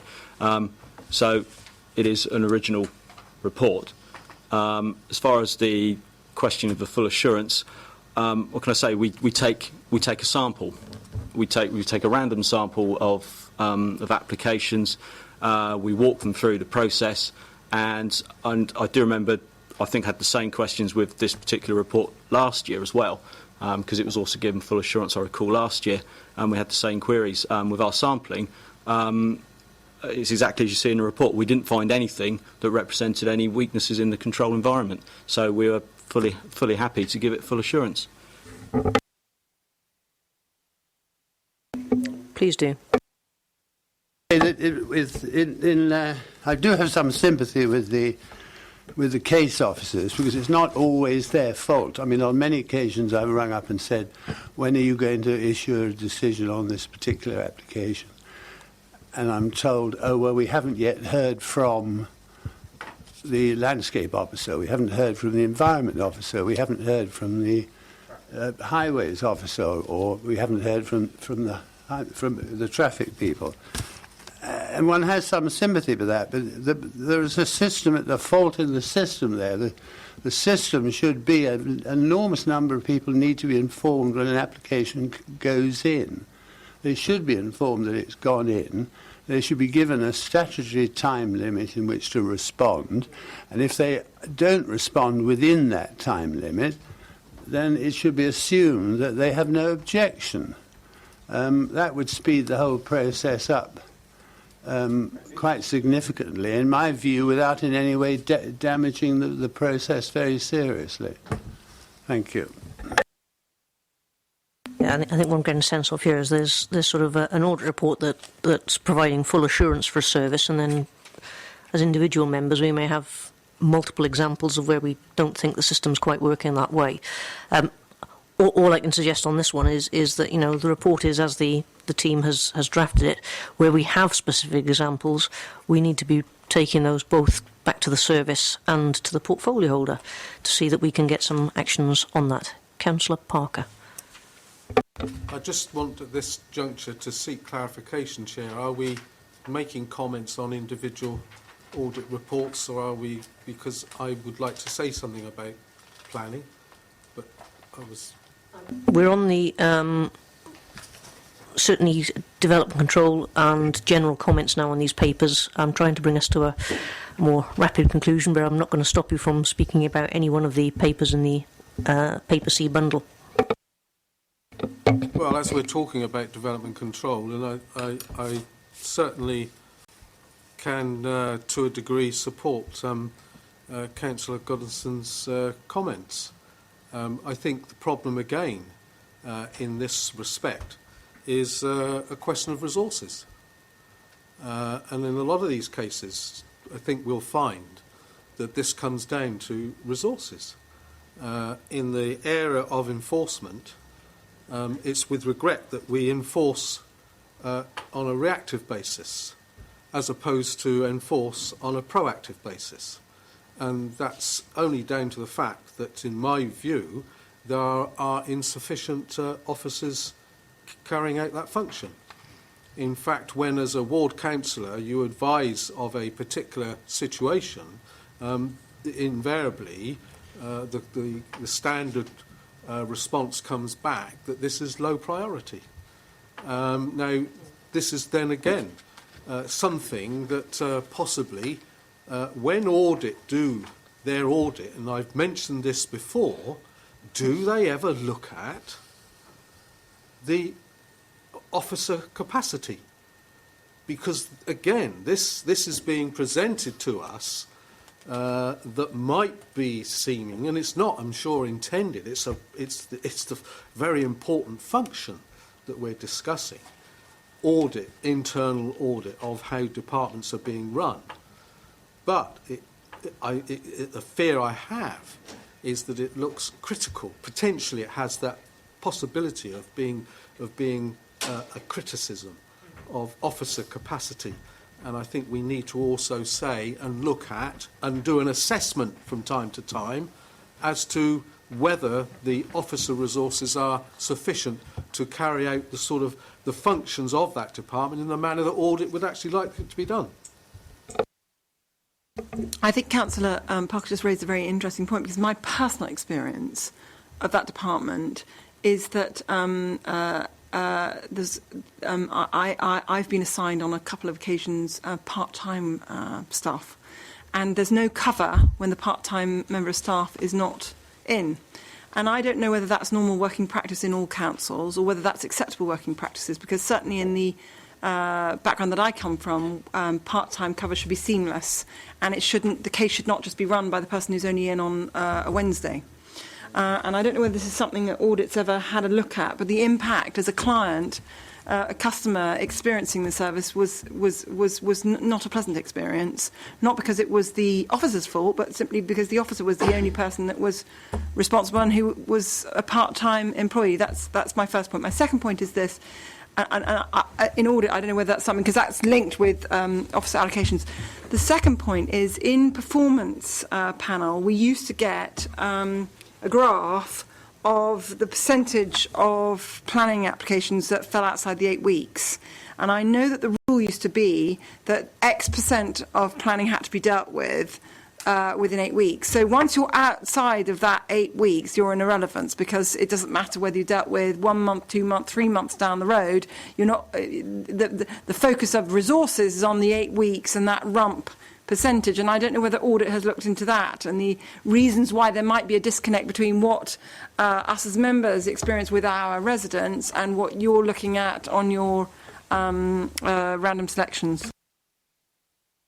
I mean, obviously, we look at the process, and we don't specifically look at whether there's sufficient resources. But through looking at the process, it's usually quite obvious where there are particularly single points of failure. Where, as you mentioned, there's one particular officer who is the focal point, and I think yes, you do see that. I think in the current environment with resources and budgets, I think services are. I'm going to say they are struggling, but they are down to a point where the cover isn't as much as I guess we would like to see it. But it's not our place. It's not our place to say you shall have more resources. It doesn't work like that. But we certainly see examples where officers where work is covered, but perhaps not necessarily fluently like you refer to. You can't do it. Thank you, Chair. I just want to come back to Councillor Parker's comment. The job of the internal audit team is to look at the control environment, and obviously, the head of internal audit, I need to give an opinion at the end of the year that I'm happy with the control environment. If we do identify that there's a staff issue in a particular area, we'd obviously like to work with the relevant manager to ensure that they can come up with processes to deal with the controls in the most efficient way. So I do acknowledge that yes, resources are an issue in some areas, but again, my view is we need to be looking at the control environment to ensure that they're satisfactory, so I can come to the committee and say that the control environment of the council is satisfactory, which again we all know is entered into an annual governance statement, because it's all part of good governance of the council. I'm really sorry, because I know we've had a heck of a long meeting, but for the rump that fall outside the 8 weeks, are you aware of a separate folder or separate folders that it then goes into that you might not actually be seeing? Are you only looking at the 8 weeks? I mean, is it a possibility that in the process that you're currently being shown the applications which fall within the 8 week statutory, and then there's another kind of whole load of folders that are the ones that fell outside the 8 weeks, therefore are on a different timescale because then they're deemed irrelevant because they're the 15%, not the 85%? I think there's a fair point to understand the current measures, because certainly with most measures there's a target level, in this case 8 weeks. If you fall outside of that, there is a second target level by which those should be captured.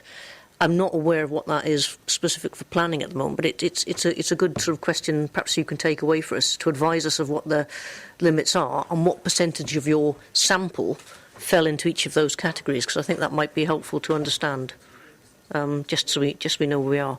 But the point is, clearly you've got a group of members here, which is a sample of the total full council, who have some difficulty accepting full assurance in this. We have no question in the report, but I think it's just it doesn't necessarily reflect the experience we have.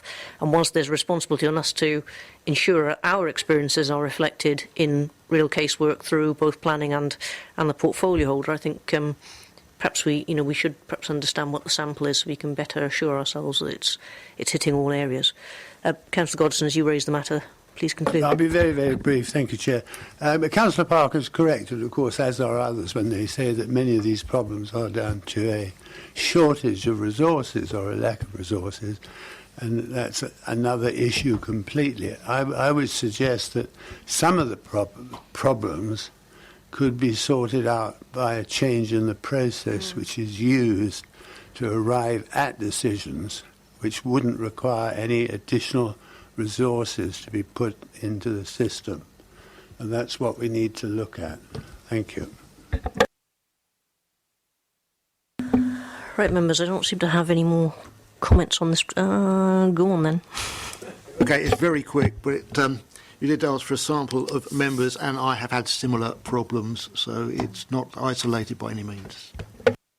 No, thank you. And I think that is sort of general around the table. So, okay, so I think again in further comments we've recognised that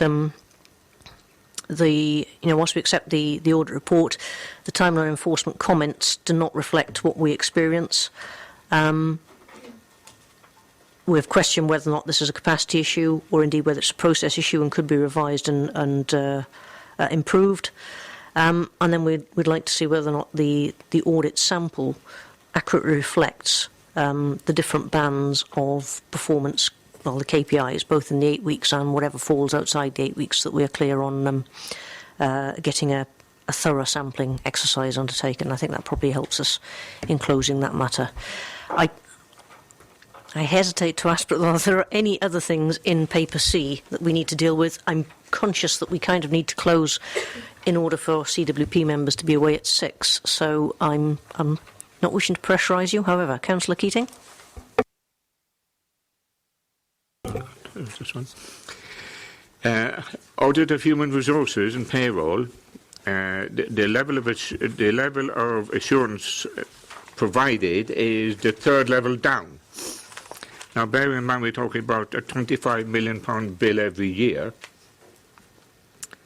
I would wish to record that I would love to see, I would wish to see, a full assurance against this particular department in future. Thank you. That's all. Thank you. Your point is noted, and we will look forward to the next update on this particular audit report and the actions outstanding. Councillor Gardner. Right, audit of ICT. Location of 20 laptops identified on inventory records as stored should be located, which couldn't be found. This is really sloppy. And You've given me one. and it does need to be followed up.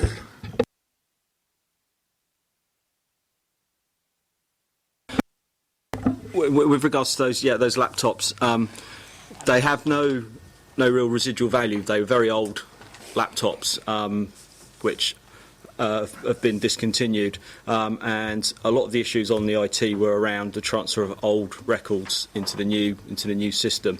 They have a lot of old stock which they are slowly, gradually getting rid of. I should emphasise that of all the new samples and everything that I took, have no. Didn't find anything missing. With the olds, all the issues were surrounding the old laptops, and these 22 were.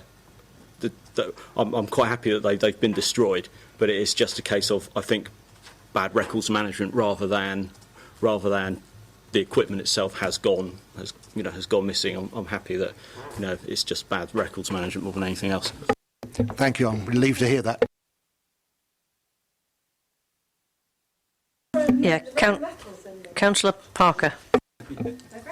Thank you, Chair. Just very quickly, there was reference made to it very early on in the debate, I think possibly towards in the area of the questioning on this particular paper. But we've previously, as a committee, commented on the manager of the unit's response agreed without any other comment. We felt wouldn't suffice. But that's been replicated again in this particular report, and there are quite a lot of agreed.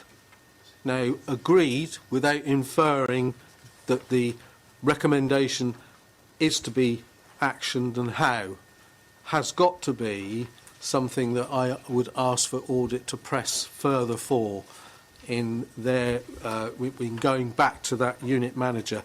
And just as a request, not that we're likely to get possibly so many outstanding in future, but it was a little bit of annoyance to myself when, having gone through the commissioning recommendations and the sections in relation to the outstanding requirements, I kept putting when. In other words, it was the target date was the November 2013. It was comments saying that this would be done at some time in the future, but there was no indication in the text of that particular part of the report when that would be.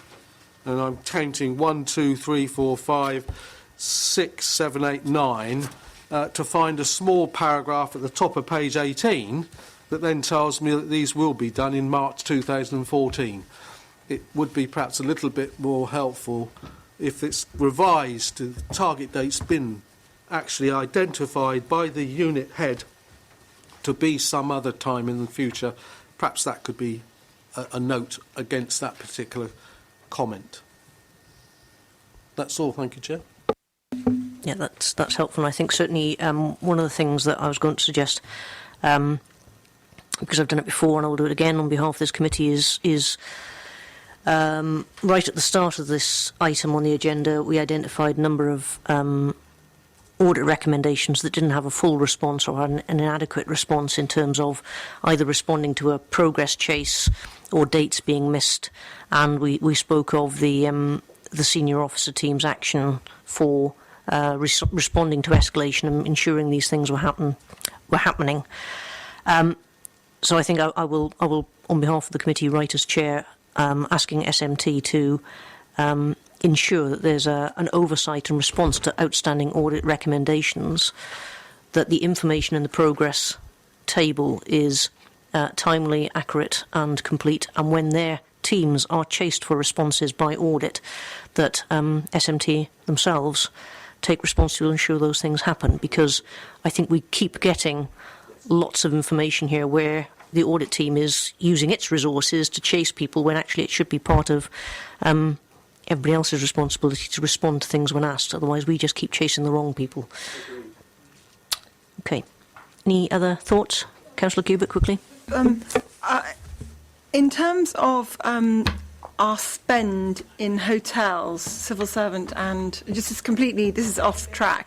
I'm just wondering, do we ever audit expenses of officers going on training courses or staying in hotels, meeting with other councils, and what's the total spend? And my context is the recent shocker from the head of procurement at the MOD, who's just taken absence because he's been found to be spending a lot of time in five-star hotels with one of his colleagues. And I just wonder whether our council has a department that's responsible for signing off on expenditure like that, and what's the total spend? I'm not sure we can help with total spend, but we do know there's an expense process and a sign-off process. Is it audit of expenses on your plan? We do audit all expenditure that goes through our procurement cards, and as part of the HR payroll audit, we audit all sorts of expenses as well. So yes, we do. We would pick up anything anomalous. We've not seen any senior officers with expenses for five-star hotels yet, but we'll keep looking. Okay, I'm going to draw this item, paper C, to a close, unless there's anybody else that needs to say anything, and I'm going to invite us to move into paper D and ask Dean to introduce the Treasury Management Strategy. Councillor Keating. Thank you, Chair.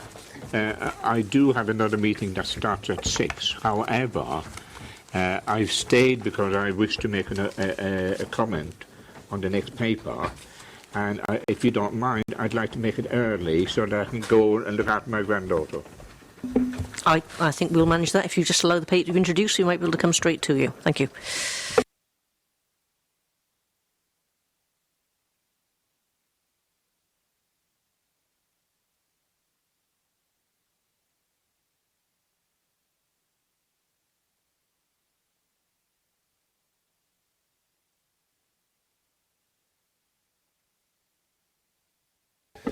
Thank you, Chair, and good afternoon.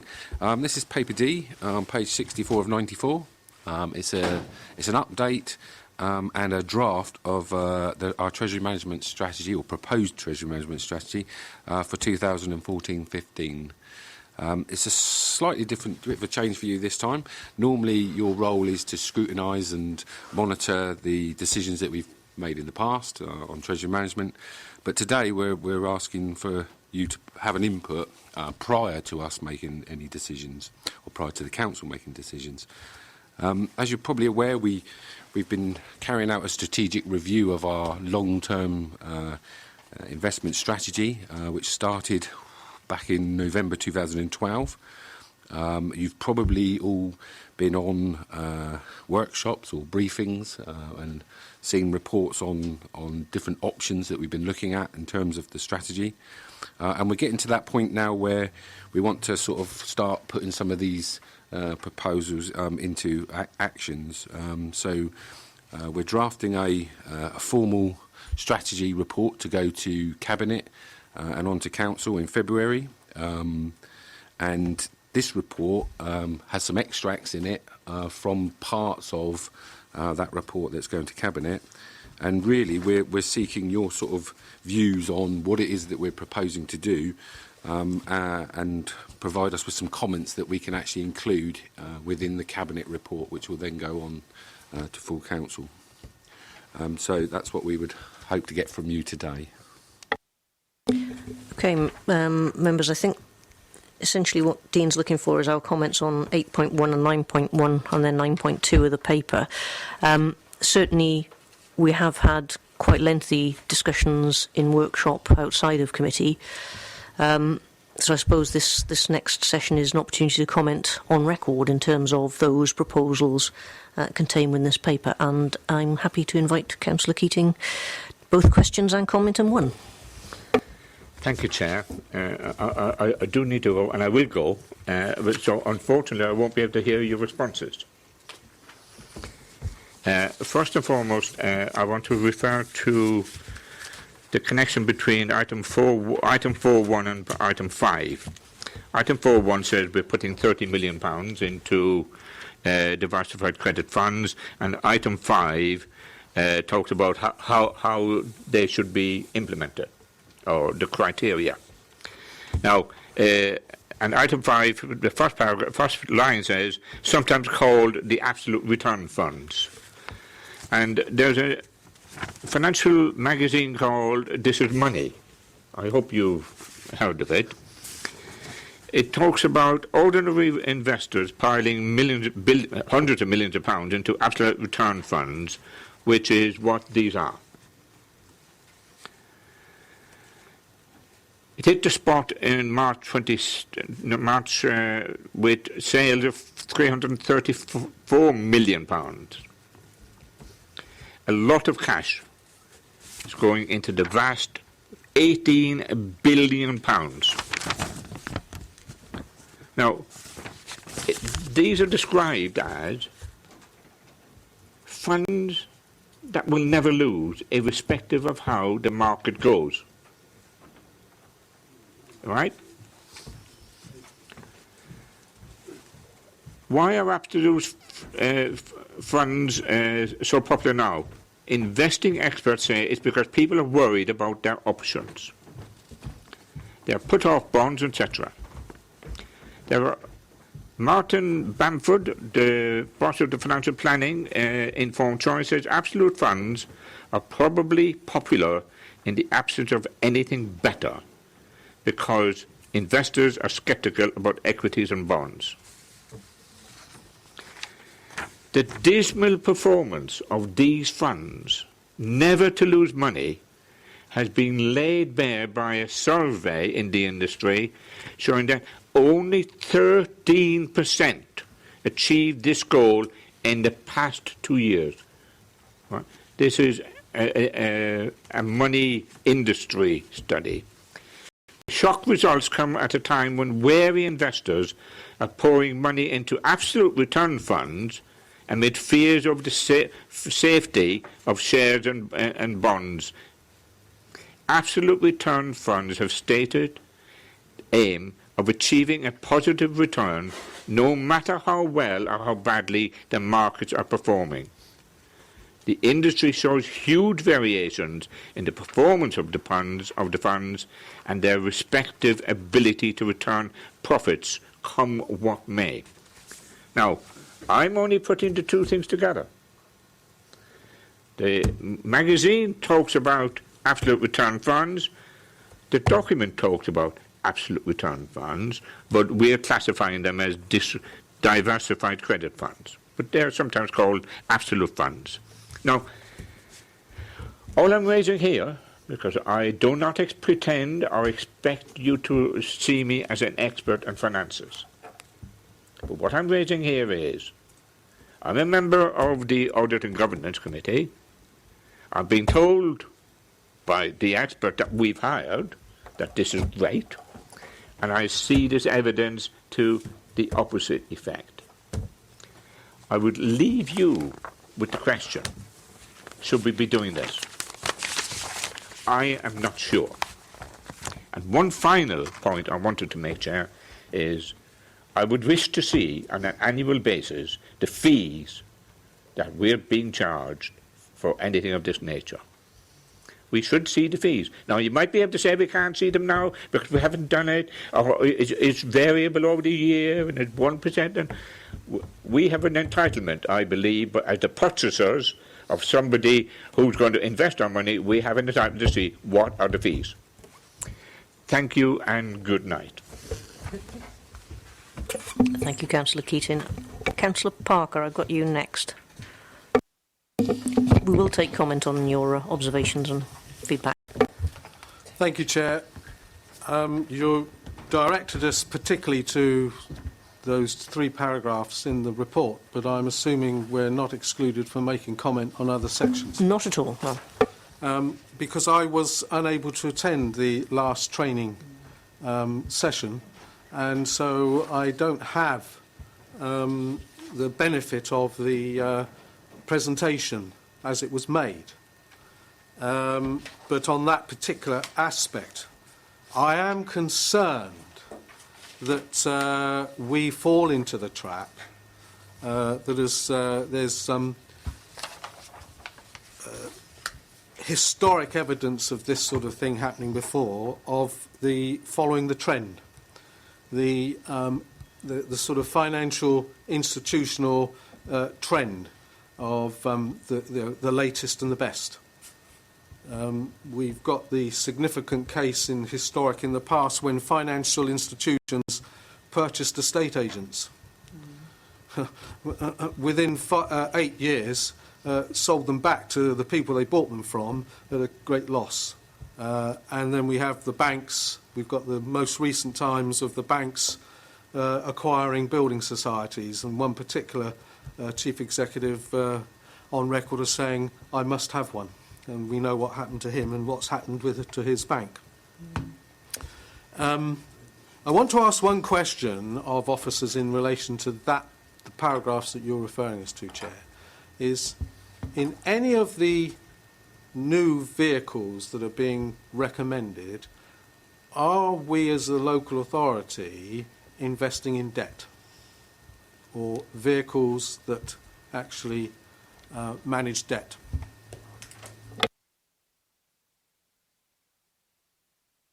Chair, yes. Well, it depends on the fund, but a diversified credit fund potentially will have debt within it, or will be investing in company debt directly. So it'll be making potentially it could be a fund that makes loans.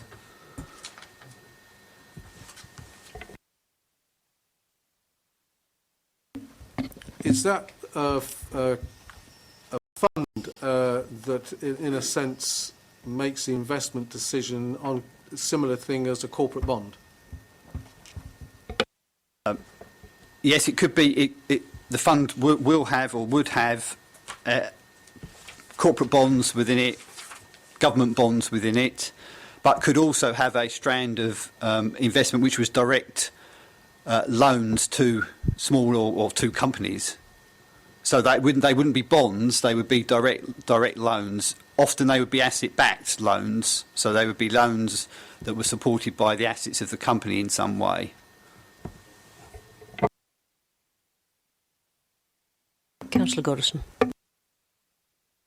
Thank you, Chair. I think it might be useful if we all accept, I'm going to state something rather obvious, but we all do need to accept right from the word go in discussing these various options which are in front of us, is that it's a fact of the financial world that if you want to maximise your return, you're going to maximise your risk, and that's basically all there is to it. So if we need to increase our revenue by interest revenue by a certain percentage, then inevitably we've got to consider the fact that we're going to have to increase the risk. And I mean, that's the equation which we're basically here to talk about, I would have thought. But I mean, there's no investment without risk. There's no investment which increases your return without some risk.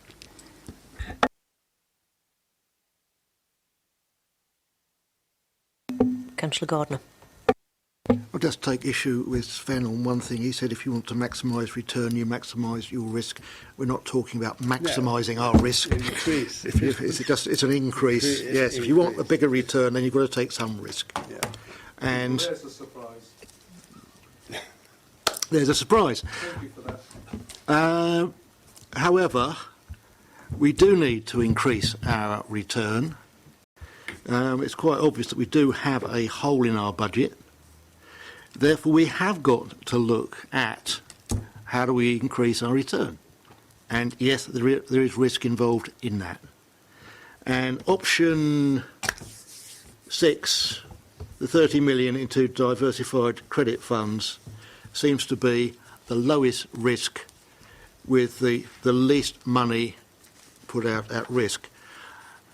Bearing in mind this is a short-term fix, we have a longer-term problem, I could argue that perhaps we ought to look at what the incremental risk is if, for instance, we went for 50 million into DCFs to get the extra income which we can put aside for future years. That's probably the only thing I would add to the recommendation, which is, yes, I would go for option 6, but I would actually have a look at putting more aside, providing the risk isn't an incremental risk, it's just a marginal additional risk, because that may well give us some cover for the future.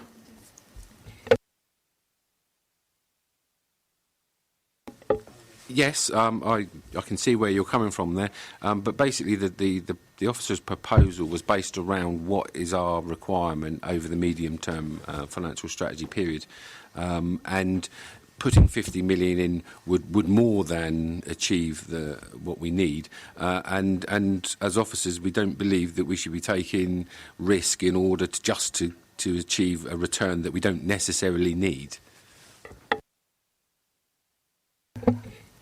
I think need is subjective. If we had more money, then there's probably other things we could do with it, not just look at the shortfall in the future, but there are other things we would love to do. Okay, I've got Councillor Harvey next. Thank you, Chair. I just want to say to start with that I do actually support the principles of where the Cabinet Member and the Treasury team are trying to drive at this one. Everyone said it. We need to seek ways of increasing our revenue return, our investment. Self-obvious in the circumstances, but I do actually support what they're trying to achieve. The issue remains, nonetheless, it's the consequences of the choices that we make. Two things: we ain't a property management company, and we are not a finance fund. We are a public authority with public money which isn't our own. And that just changes the dynamic of the decision that's being made. And for me, it's trying to understand the risk attached to a diversified credit fund. It's trying to understand whether or not the naysayers in the industry, in the way they've described the 13% return, the dangers associated with it, in the way Councillor Keating has described, are real. Is there substance behind those concerns? Why were we told what we were told? And I know I'm second-guessing consultants here, but I always am good at thinking, it's right to second-guess consultants. They were paid to tell us what they told us. So do I trust what they told us? Well, no, I don't 100%. Is what they told us right? Well, it probably was right in the snapshot at the time that they were looking at what they were looking at. And I think because this is changing as quickly as it is in the situation we're in financially, the whole world aspect of this is changing so quickly. It's this risk bit. So 5.5 that says typically we're looking at 3 Bs plus not the As we were looking at previously. The rating changes, I think, is important. And I'd like to understand a little bit more behind that. I thought 8.22 was very interesting. And thank you for the officers for throwing that in. And the Cabinet member, no doubt, for throwing that in terms of the social housing and the funding available for projects to social landlords. I think that's very interesting. And I would like to know a little bit more about that. Separate to the discussion, obviously, we're having here this evening. But, what sort of investments would we be expecting those social landlords to be using our money? Here we go, we're going to loan you this. So what would they be expected to do with it?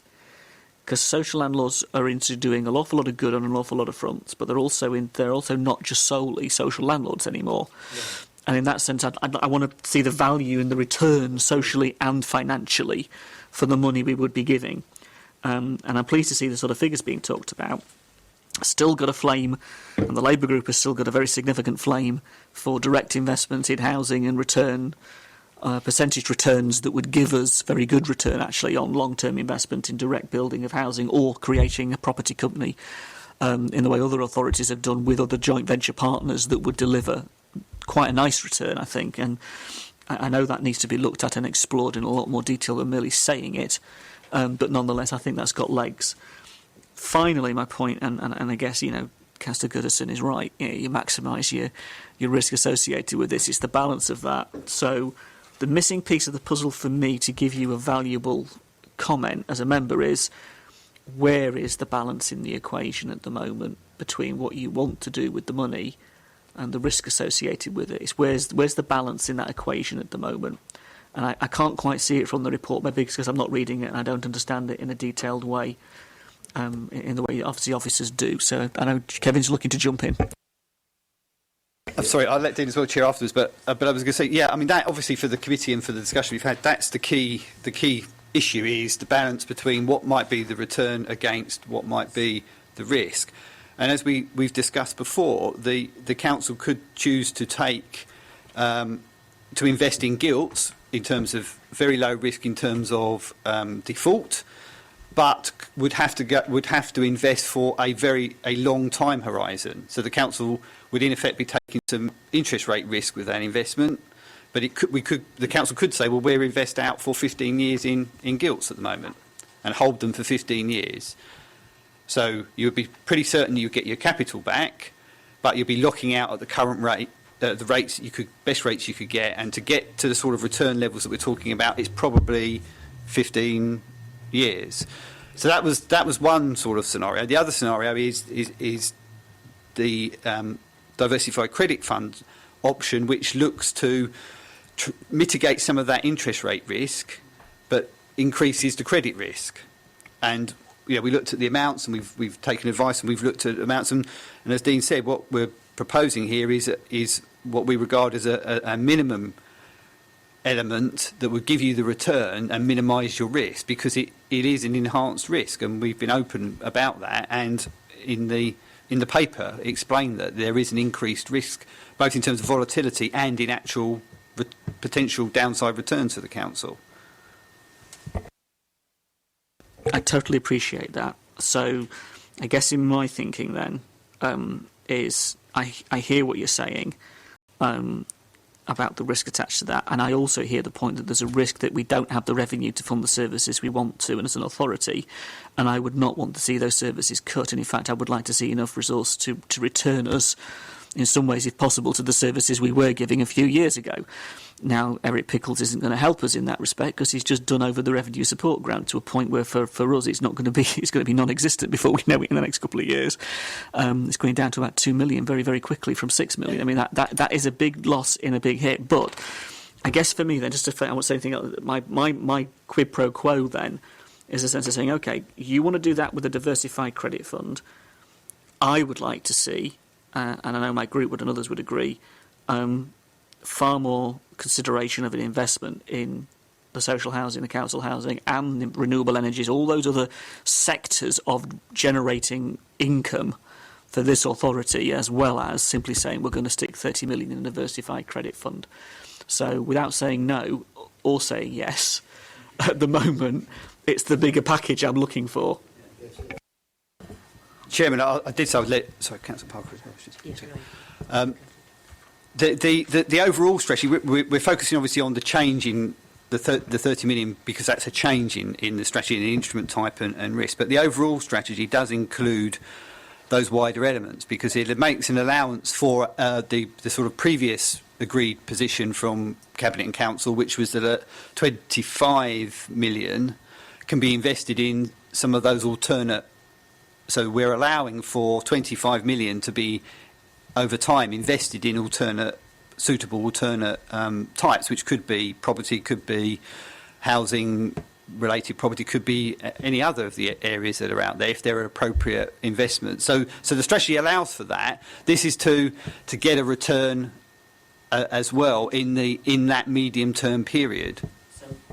Forgive me, Chair, coming back, I said I wouldn't, but I will do, forgive me. Just quickly then, if those other sectors show us that there is a reasonable timescale to a better return, would there be scope for increasing that investment in those areas if it was looking, yeah, actually we're doing well here, we're actually getting some good money back and it's doing some better social good?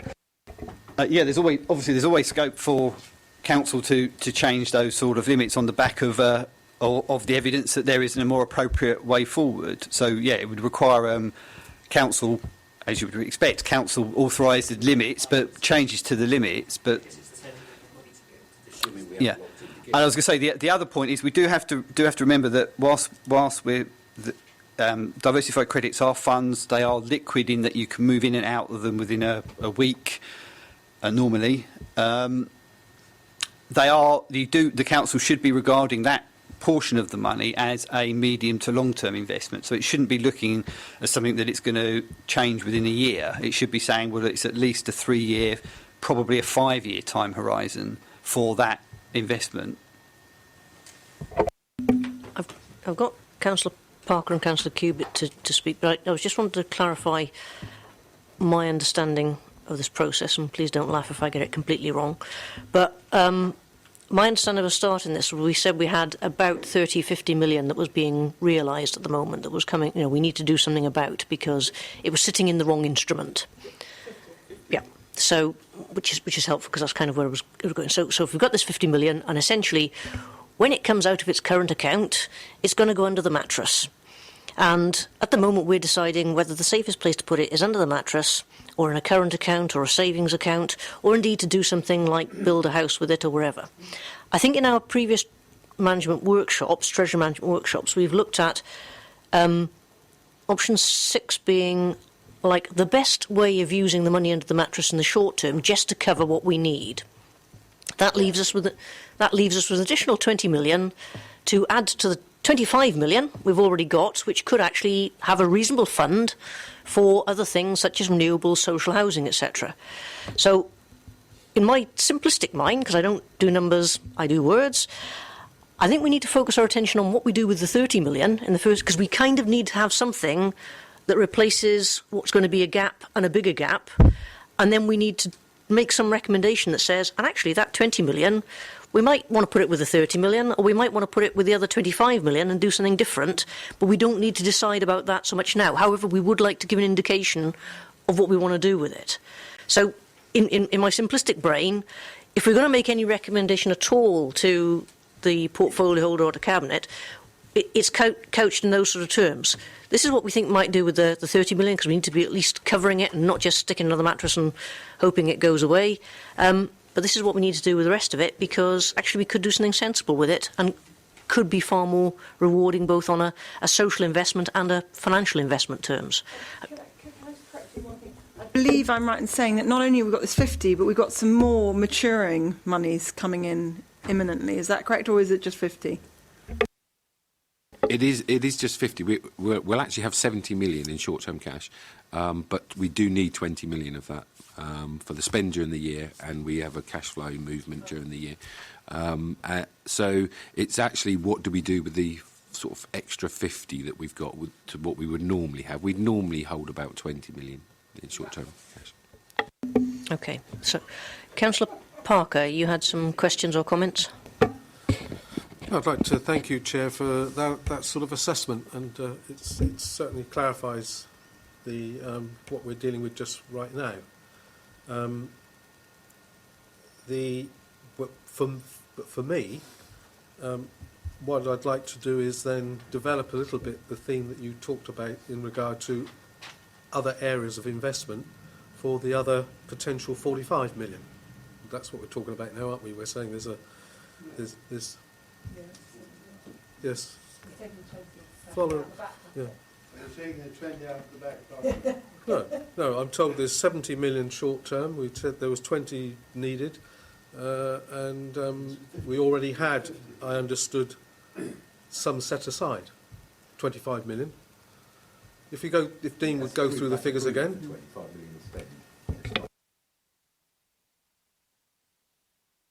Yeah, I'd like to identify, Chair, what might be available for a fund for alternative areas of investment where we might be addressing some of the social housing needs that this authority has. And I thought the suggestion from the Chair was that it isn't necessarily limited to 25 million.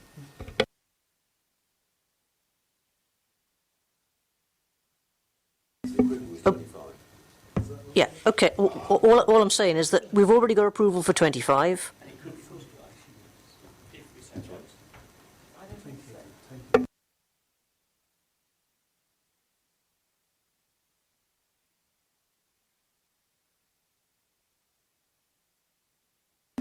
Okay, so have I added 25 to 20 and it's the same 20? Yes. Right, okay, yes. So it is 25 then. Okay, fine, fine.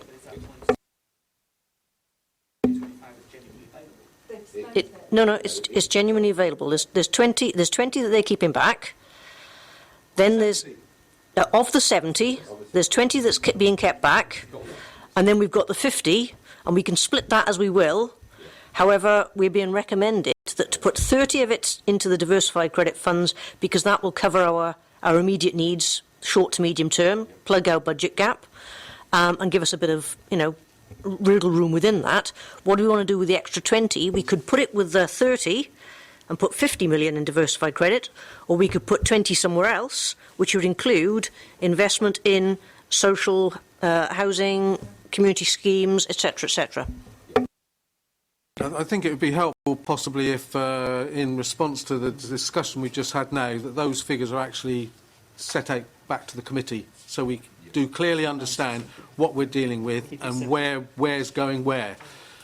Because the point I wanted to go on to make, Chair, is that we've put a lot of effort and energy into working up this investment.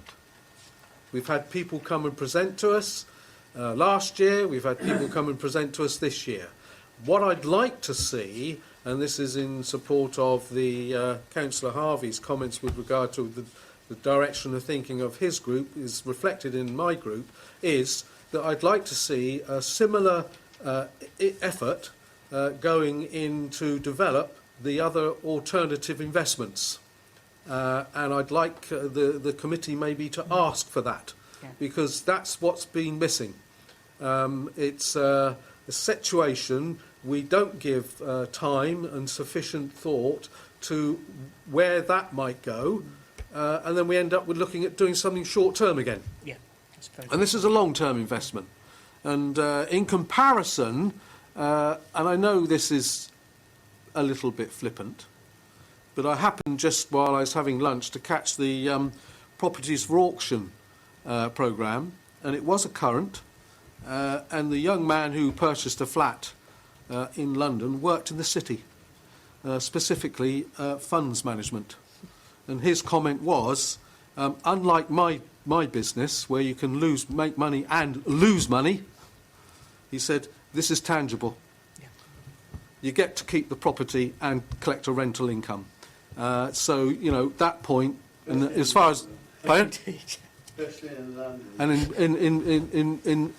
but as an added bonus in our view in regard to the area of looking at whether we build houses for people to rent and live in, or whether we fund an organisation to build houses for us, is that we are satisfying a desperate need in this borough. Absolutely. I'd like then, Chair, I have one other point which I entered into earlier on this paper. I want to retain that opportunity. I'll second, Councillor.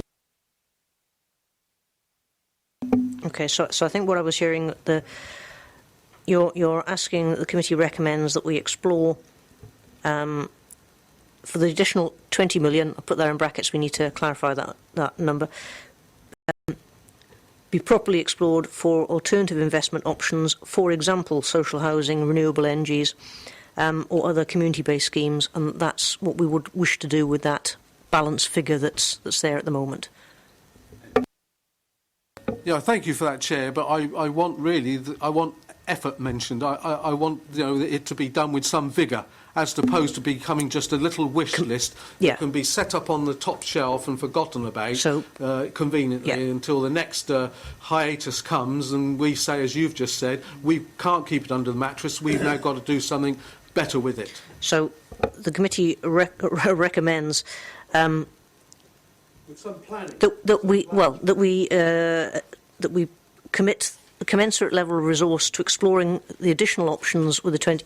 And I'll try and reword it like that while we're thinking. Okay, Kevin. Thank you. Whilst not claiming vigour, I would say, members, that there is also the property investment strategy, and that property investment strategy that has been looking at strands which include a range of alternate investment types. So that strand of work has been going on, and there is a property investment strategy that will be going through the democratic process as well. So that there has been some focus on that, on alternatives to the pure cash investment as well. I think I've got Councillor Cubitt and then Councillor Godison. Just a couple of issues again. So this paper belongs to Councillor Isett. Councillor Isett is a portfolio holder for this sector. This paper is basically seeking to widen his options available to him to choose, and for us to say what we support, and that's the purpose of this evening's meeting. That's not quite correct. It's actually not Councillor Isaac's decision in terms of what the asset allocation process is. That's Kevin's decision. Council set the strategy, which sets the limits and the absolute limits within which Kevin has to operate. So this strategy report is a report for Council, and Council make that decision. It's just the mechanics of it means that it has to come from a recommendation through Cabinet to Council. So it's Cabinet recommending a strategy that gives Kevin enough scope to be able to manage the delivery of it through the use of different types of asset classes. So that's why, in Councillor Harvey was saying about the housing association loans, the reason we've put that in, we don't necessarily have a plan to lend 110 million to housing associations up. We need to have the scope to be able to do it. So we set a limit within the strategy. Then during the year, somebody might be working up some plans in terms of what sort of things we're going to be doing. So you've got to be careful about what is actually being agreed. And the 30 million, the current strategy allows us to actually invest up to 75 million in collective investment funds, which would cover these diversified credit funds. We haven't done that. We could have just gone ahead and done it. We haven't done that because there's this issue about the increased credit risk, and we wanted members to be on board in terms of what it is we were proposing to do. So we're trying to be a bit more specific about what types of funds we're looking into. And it sort of comes around to Councillor Keating's original points about absolute return funds. Because this particular type of fund, diversified credit funds, they are sometimes called absolute return funds because they are a category of absolute return funds. Diversified credit funds don't have equities in them. So there are some absolute return funds that do have equity in them. So there's a so it's not, you can't just label the diversified credit funds as they are exactly the same as all absolute return funds. There's lots of different absolute return funds. We've told them we're not interested in equities, and we've probably told them we're not interested in certain types of debt. So they've looked for the funds, or they'll be looking for the funds that we effectively tell them, you know, we don't want any equity elements within there. We don't want any particular types of debt within there. So they can actually narrow down their search in terms of looking for suitable funds, as opposed to just generally accepting we're going to invest in any sort of absolute return fund. Now, when we had the presentations, we were told that diversified growth funds were the ones with equity in them, diversified credit funds were the ones with no equity in them. And what everything you're saying to me now suggests is absolutely essential is we have a complete definition. So not suddenly introducing this word sometimes called absolute return. So I understand what you're saying, and I can just see it's kind of a copy thing, but I'd actually remove the called absolute funds off, and I'd have a glossary and define them so that okay. They are defined in the glossary. Okay. To this report. And it's also that section where we actually go to try and spell out what they are and the key features of them in 5.1 of the report. Also in the glossary, diversified credit funds, and then a list of the types of things that they'd be invested in on page 66 of number 4. 66. Okay, that form, right. And 67 of them before. No, well, where is it? It's not, is it? Includes growth? No, but that's my point. Okay. Okay, that is my point. So you've got here diversified credit fund, and then you've added this absolute fund, which can include equity. I think where the confusion is, because if you speak to most people and say we're going to invest in a diversified credit fund, they'll say, well, what the hell's that? Because I've never heard of it. They are just a type of absolute return fund. A lot of people have heard, personal investors have heard of what an absolute return fund is. So it was just trying to sort of say it's sometimes they're also referred to as absolute return funds. I absolutely hear what you're saying, but I think that insertion, whilst trying to help, has actually done the opposite. And I just, yes, it's opened a gate that's not necessary. So I would remove that, and what I would do is, if you're talking about latitude, there's two things. I would want to see the new latitude of 10 million for social housing to be increased to 50 million. So when in 8.2.2, the additional of loans to registered up to, instead of just having 10 million or total limit of 40, allow it up to 50 or the 75, so that in the event that we had a different story, we could take the stuff that was in diversified credit fund out and put the whole thing in the building of affordable homes, because at the moment there's a delineation that doesn't need to be there. Because if the latitude is with Kevin, he might suddenly change his mind and decide that he wants to build a whole load of social housing, and at the moment he's limited. So that's my first one. The second point is I'd like to see a definition of diversified growth funds, so that we know that we're not permitting diversified growth funds at this period, because we had Councillor Leake saying he's very apprehensive about equity. Heard a number of people who are saying it, and so we need to specifically, because we might not be here tomorrow, know that when we approved the diversified credit, it was excluding equity. And then there's just a few typos in page 73 of 94, which are minor, but you just need to work on it. The title, the heading, and 5.3 doesn't make sense. But apart from that, I'm quite happy as a committee to, in principle, accept the enlargement of the permitted investments on the basis that there's an increase in the amount of money that could at some time be switched out of diversified credit and into housing.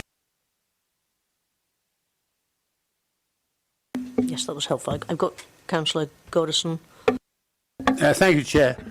Just to make a brief comment in identifying Kevin as the person who will be making these decisions. The charming gentleman over there may have missed the first part of this meeting where we're trying to grab decision making back to the portfolio holders from the borough officers. But I mean, that's just an aside. But I'm curious. I mean, I have a considerable support for Councillor Harvey and Councillor Parker's views on the amount of money which may or may not be allocated towards social housing. I'm slightly curious as to how they intend to get this past the Cabinet.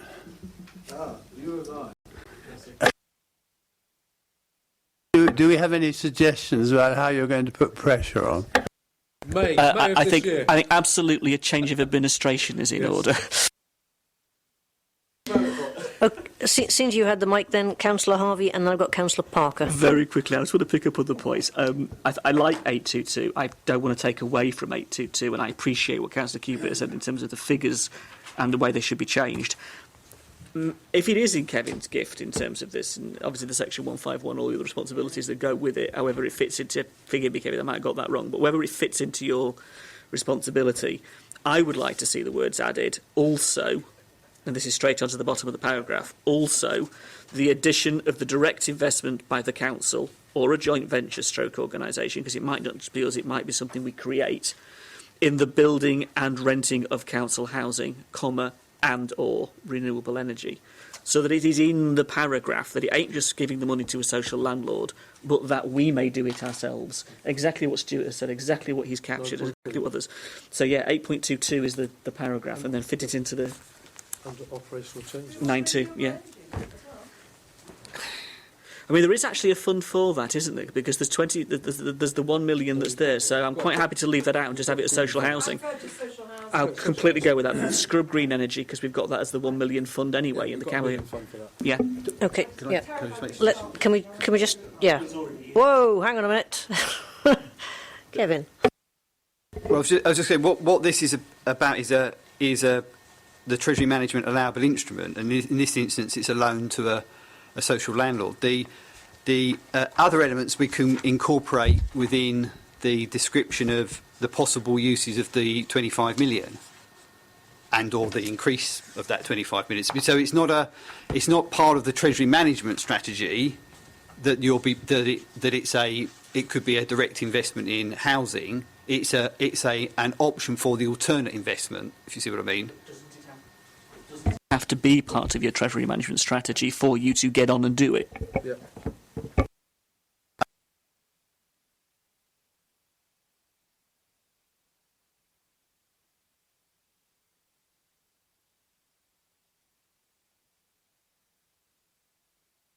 I want it in there. I'm sorry, I'm not criticising Kevin at all, any of you, by saying that. I just want it in there. Because if it's in there, then you give me security to go back with. Because we might not invest in Swedish banks. Yeah, indeed, very much so. Okay, Dean. Treasury management is about managing your financial instruments. Financial instruments are things like, bonds, gilts. Property is not a financial instrument. If we lend money to a housing association, that's a loan. If we go and build the houses ourselves, that's not.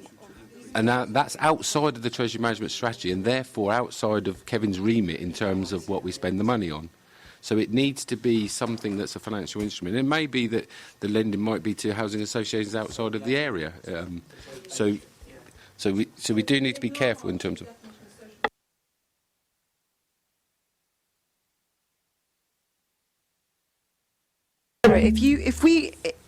See, all of us seem to be in agreement, which is great. We just need to enlarge the definition.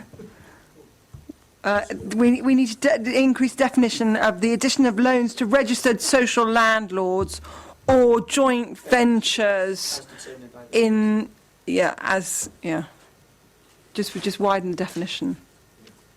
Yeah, happy to take that comment on board. Happy to do that. Will that be in the minutes then, as a recommendation to Cabinet? It's Yeah, well done. I think that was all a bit quick. I'm not quite sure we needed it, but there we are. It's a comment that is part of our recommendation to the portfolio holder. And we're taking that on board. I've got Councillor Gordison and then Councillor... You're done? You're done? Right. Councillor Parker then. I am going to press... I need to close the meeting at 6 o'clock, so I cannot stay beyond then either, so... Chair, I could have spoken about this earlier, and I have left it till the end, and this invariably ends up being the Cinderella of the debate. And this is the point that I've strived to ensure, having found at one time in the past that this local authority invested £4 million in Bank of China. I want to try and ensure that yes, we did, it's on record. It went through Bank of China. Well, I'll look up the old papers, Dean, and we can have a conversation about that later. I've actually got the documents. It was actually through, it ended up through an investment via Bank of China. I want to make sure we did have the trouble of, we agreed as a committee, and we agree things, we don't all like what we agree, but they happen, that we would, and I think the statement was as such, we would not knowingly allow investments to be made in economies where there are known human rights issues. And I see no entry or note to that effect under page 69 of 94, which is the changes to the Treasury Management Strategy, and subsequently on the draft wording. And I'd like to recommend, Chair, that under operational changes, that could become a 9.2.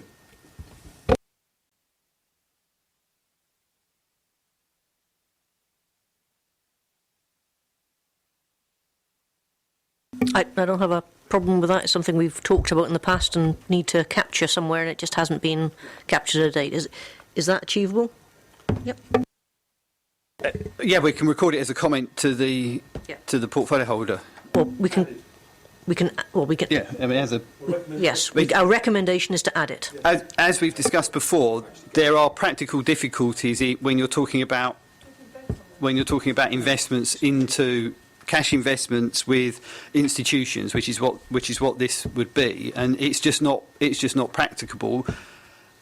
The proposed list includes UK institutions and the institutions from the countries listed there, so it's not proposing any wider than that in terms of investment counterparties.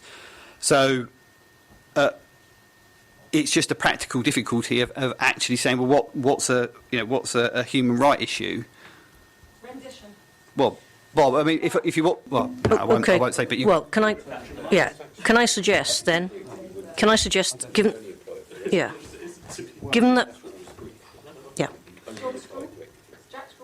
Can I suggest two recommendations coming? I'm losing you all. Come on, let's try it. Yeah. As a result of the discussions, there's two recommendations I think I've captured. I'm going to try and pick up Councillor Parker's comment in relation to the ethical issues as well. Our recommendation is to sort of look at what's in the paper, and we then need to look at where that is captured in the council documentation. If there is a clear issue of where you've suggested it would fit, then the fact is we're recommending that it's dealt with. Where you put it and how we enact it is another matter, but we want to make sure the message gets across to Cabinet. Yeah. I was here, I remember, when this was tabled before, and I don't think it was carried. So whilst I think it might be an objective of Councillor Parker's, I'm not sure that Audit ever approved the ethical, because I remember Councillor Leake having an explosion. And I'd just also like to park that whilst, again, I hear why Councillor Parker's saying it, the reality of the world is such that would he have us not rent our property to Huawei? Because if he's going to apply that to our treasury management, he needs to apply the same logic to our property side. And Huawei is like one of the most significant Chinese companies operating in our borough. So I'd like to know your answer to that, just to demonstrate that whilst it might be a laudable objective, it's in practice completely unworkable.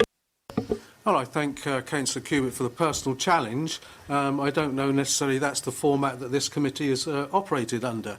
My answer to you, Councillor Cubitt, is I'd certainly look at it, because the suggestion, they are a major Chinese company, but they don't employ many UK residents. I certainly would look at it, Councillor Cubitt, that's right. And I am realistic as to the practicalities of monitoring this type of investment. That doesn't mean that we don't have to put in the safeguard of preventing the possibility of this local authority knowingly. The words were chosen carefully. I understand that it is very difficult, particularly when you talk about funds under management and portfolios, but it still doesn't mean that we cannot sign up to that very spirit. And I'm surprised that you perhaps don't want to. Okay, so I'm going to try this. I'll do it in reverse order. I'll do the more, which would have been the second recommendation. I'll do it first. So this goes back to our comment earlier on about exploring alternative investment options. So the committee recommends that a commensurate level of attention to developing the main investment options in this paper, i.e. where we've got to date, is dedicated to exploring alternative investment options for the investment of the 20 million figure to be determined balance, for example, in affordable housing, community-based schemes or renewable energy schemes. So that's what we said earlier on. Basically, basis of the conversation, I dropped the community and the because that's also got its own funding. Just go with the affordable housing. Right. Okay. So that makes it less words, even simpler. So that's the first recommendation. And now perhaps more contentiously, that the committee accepts the recommendation to invest the £30 million in diversified credit funds as recommended in the paper, with the additional requirement that we will not knowingly allow investment in financial instruments that are not ethical. For example, countries with a poor human rights record. So essentially we're recommending what's in the paper, but we are putting some constraints around it in terms of what we want to do with the £20 million balance, and then what we think we want to do in terms of a policy statement around ethical operations. So do I have a view that, you know, on the first recommendation, are we comfortable with that? Yeah. On the second one, are we comfortable? Do I need a show of hands? All those in favour? Okay, all those against? Abstentions? Right, that's carried anyway, fine. And the final point here about the joint venture element, is that needed? Would you need something along those lines for, because I know your first bit didn't say that, but if you need to put that in, I don't want you to walk away from this afternoon and not have something in there that stops us investing in the future in that way.